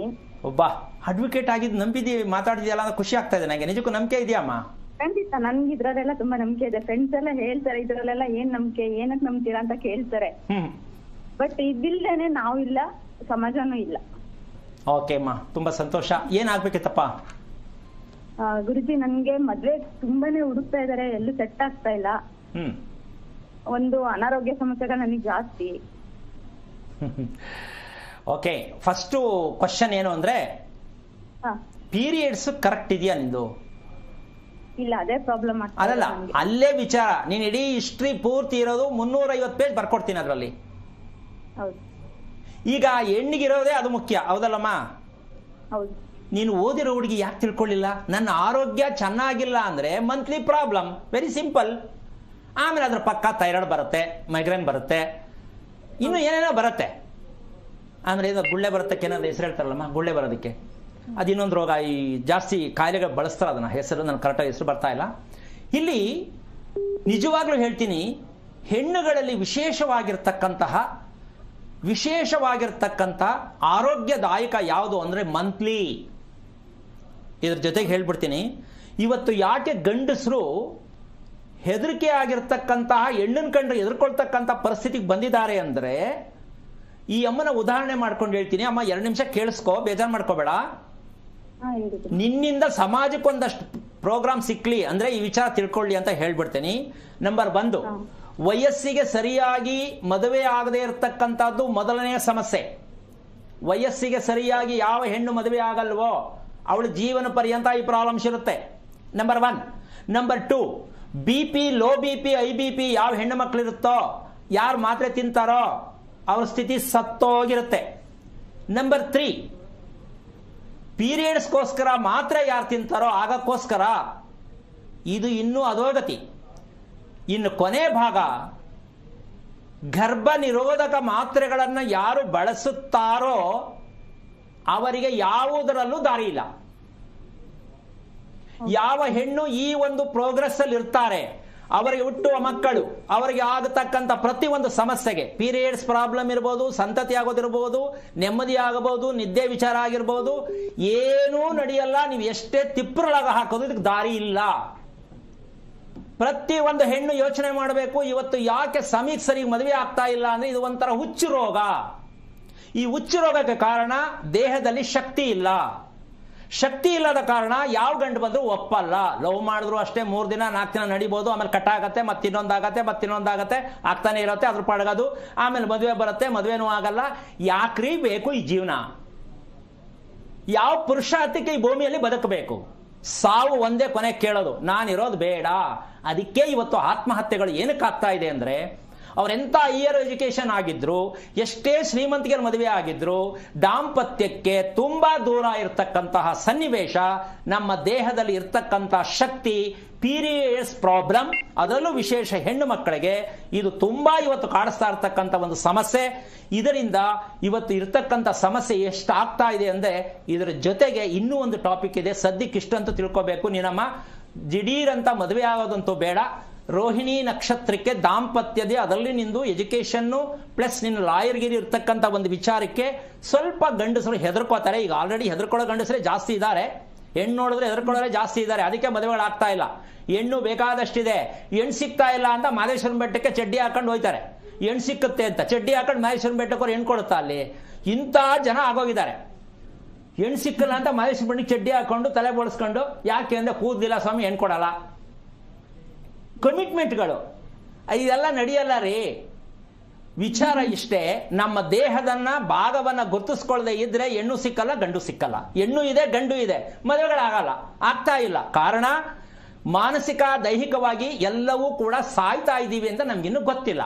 ಈ ವಿಚಾರವನ್ನ ಯಾರು ಹೇಳುತ್ತಿಲ್ಲ. ಹೇಳುತ್ತಿರುವ ವ್ಯಕ್ತಿ ನಾನು ಒಬ್ಬನೇ ಅಂತ ಅನ್ಕೊಂಡಿದ್ದೀನಿ. ದಯವಿಟ್ಟು ಪ್ರತಿಯೊಬ್ಬರು ಅರ್ಥ ಮಾಡ್ಕೊಳ್ಳಿ, ಬೇಜಾರು ಮಾಡ್ಕೋಬೇಡಿ, ಕೋಪ ಮಾಡ್ಕೋಬೇಡಿ.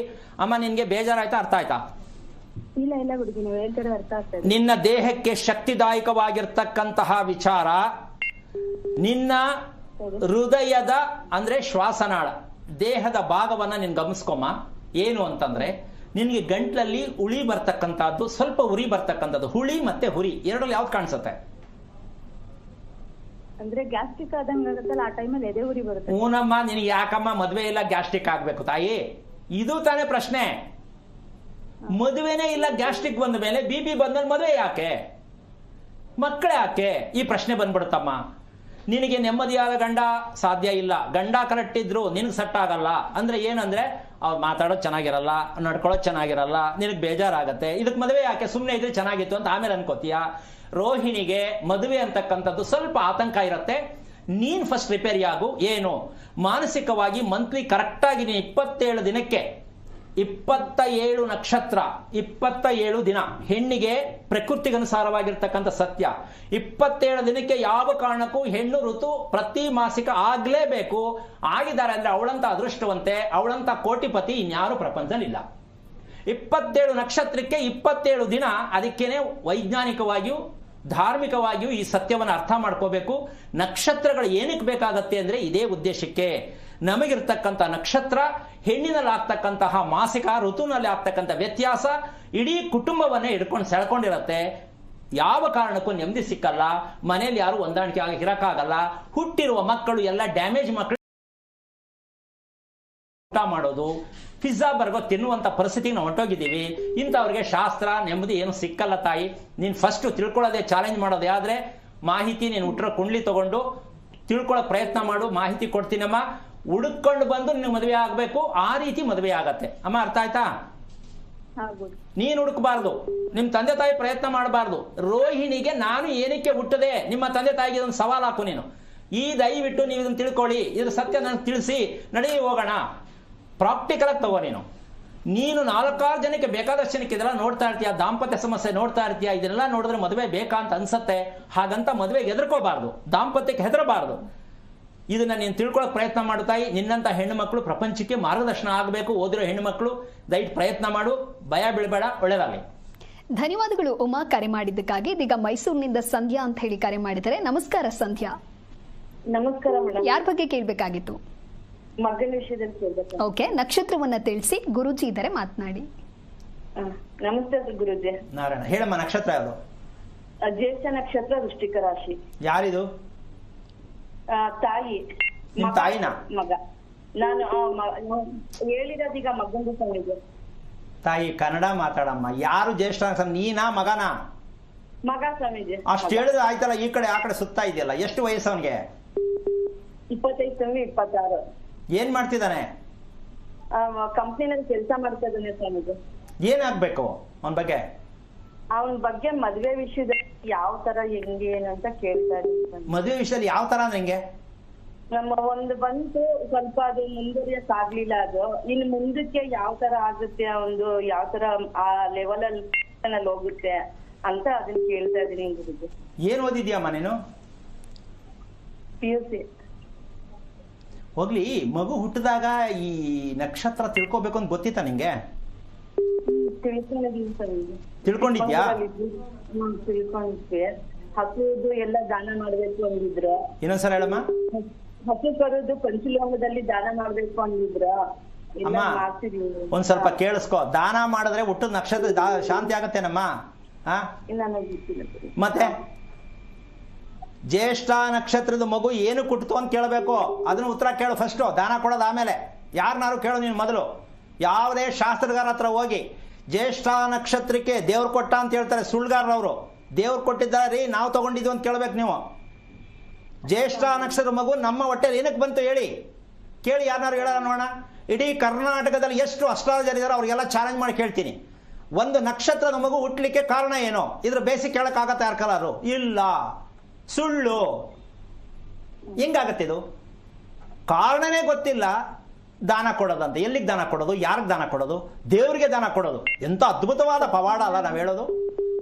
ದೇವರಿಗೆ ದಾನ ಕೊಡೋದು. ಏನಮ್ಮ ದೇವರಿಗೆ ದಾನ ಕೊಡೋದಾ? ಗೊತ್ತಿಲ್ಲ ಅಂದ್ರೆ ಯಾಕೆ ಕೇಳ್ತೀರಮ್ಮ ಇದೆಲ್ಲ? ಈಗ ನೀನು ವಿಚಾರ ಫಸ್ಟ್ ತಿಳ್ಕೊ. ತಾಯಿ ಆದವರು ಯಾರೇ ಆಗ್ಲಿ ನಮಗ್ ಗೊತ್ತಿಲ್ಲ ಅನ್ಕೊಂಡೆ ಬಂದ್ಬಿಟ್ಟಿದ್ದಾರೆ. ಗೊತ್ತಿಲ್ಲ ಅಂತ ಮದುವೆ ಆಯ್ತಾರೆ, ಗೊತ್ತಿಲ್ಲ ಅಂತ ಮಗು ಮಾಡ್ಕೋತಾರೆ, ಗೊತ್ತಿಲ್ಲ ಅಂತ ಮನೆ ಕಟ್ತಾರೆ, ಆಮೇಲೆ ಗೊತ್ತಿಲ್ಲ ಅಂತ ಕೆಳಕ್ ಹೋಗ್ತಾರೆ. ಇನ್ ಗೊತ್ತಾಗಿರೋದು ಯಾವ್ದು ನಿಮ್ದು? ಯಾವುದು ಗೊತ್ತಿಲ್ಲ. ಮತ್ ಹೆಂಗ್ ಬದುಕೋದು ನಾವು ಹಾಗಾದ್ರೆ? ಈ ಪ್ರಶ್ನೆ ಹಾಕೋಬೇಕಲ್ಲಮ್ಮ. ಈಗ ನಿಮ್ಮ ಯಜಮಾನ್ರು ಏನ್ ಕೆಲಸ ಮಾಡೋದು? ಇನ್ಕಮ್ ಟ್ಯಾಕ್ಸ್ ಆಫೀಸಲ್ಲಿ ರಿಟೈರ್ಡ್ ಆಗಿದ್ದಾರೆ ಗುರುಜಿ. ಏನಮ್ಮ? ಇನ್ಕಮ್ ಟ್ಯಾಕ್ಸ್ ಆಫೀಸಲ್ಲಿ ರಿಟೈರ್ಡ್ ಆಗಿ 5 ವರ್ಷ ಆಗಿದೆ. ಓಕೆ. ನಿಮ್ಮ ಯಜಮಾನ್ರಿಗೆ ಇದ್ರ ಬಗ್ಗೆ ಎಲ್ಲ ನಂಬಿಕೆ ಇದೆಯಾ ತಾಯಿ? ಇದೆ ಗುರುಜಿ, ಇದೆ. ಸಾಧ್ಯನೇ ಇಲ್ಲ, ಸಾಧ್ಯನೇ ಇಲ್ಲ. ಹೇಳ್ತೀನಿ ಕೇಳಿಸ್ಕೊ. ನಿಮ್ಮ ಯಜಮಾನ್ರು ರಾತ್ರಿ ಊಟ ಎಷ್ಟೊತ್ತಿಗೆ ಮಾಡೋದು? 8 ಗಂಟೆ ಮೇಲೆ 10 ಗಂಟೆ ಒಳಗಡೆ ತನಕನೂ ಆಗುತ್ತೆ ಗುರುಜಿ. ಮೊದಲಿಂದನೂ ಈಗ್ಲಾ? ಇಲ್ಲ, ಮೊದಲಿಂದನೂ ಅದೇ ತರ. ಓಕೆ. ಮಲಗೋದು ಎಷ್ಟೊತ್ತಿಗೆ? ಕರೆಕ್ಟ್ ಆಗಿ 10:30 11 ಗಂಟೆ ಒಳಗೆ ಮಲಗ್ಬಿಡ್ತಾರೆ ಗುರುಜಿ. 10 ಗಂಟೆ ಊಟ ಮಾಡ್ಬಿಟ್ಟು 11 ಗಂಟೆ ಮಲ್ಕೊಂಡ್ಬಿಡೋದು.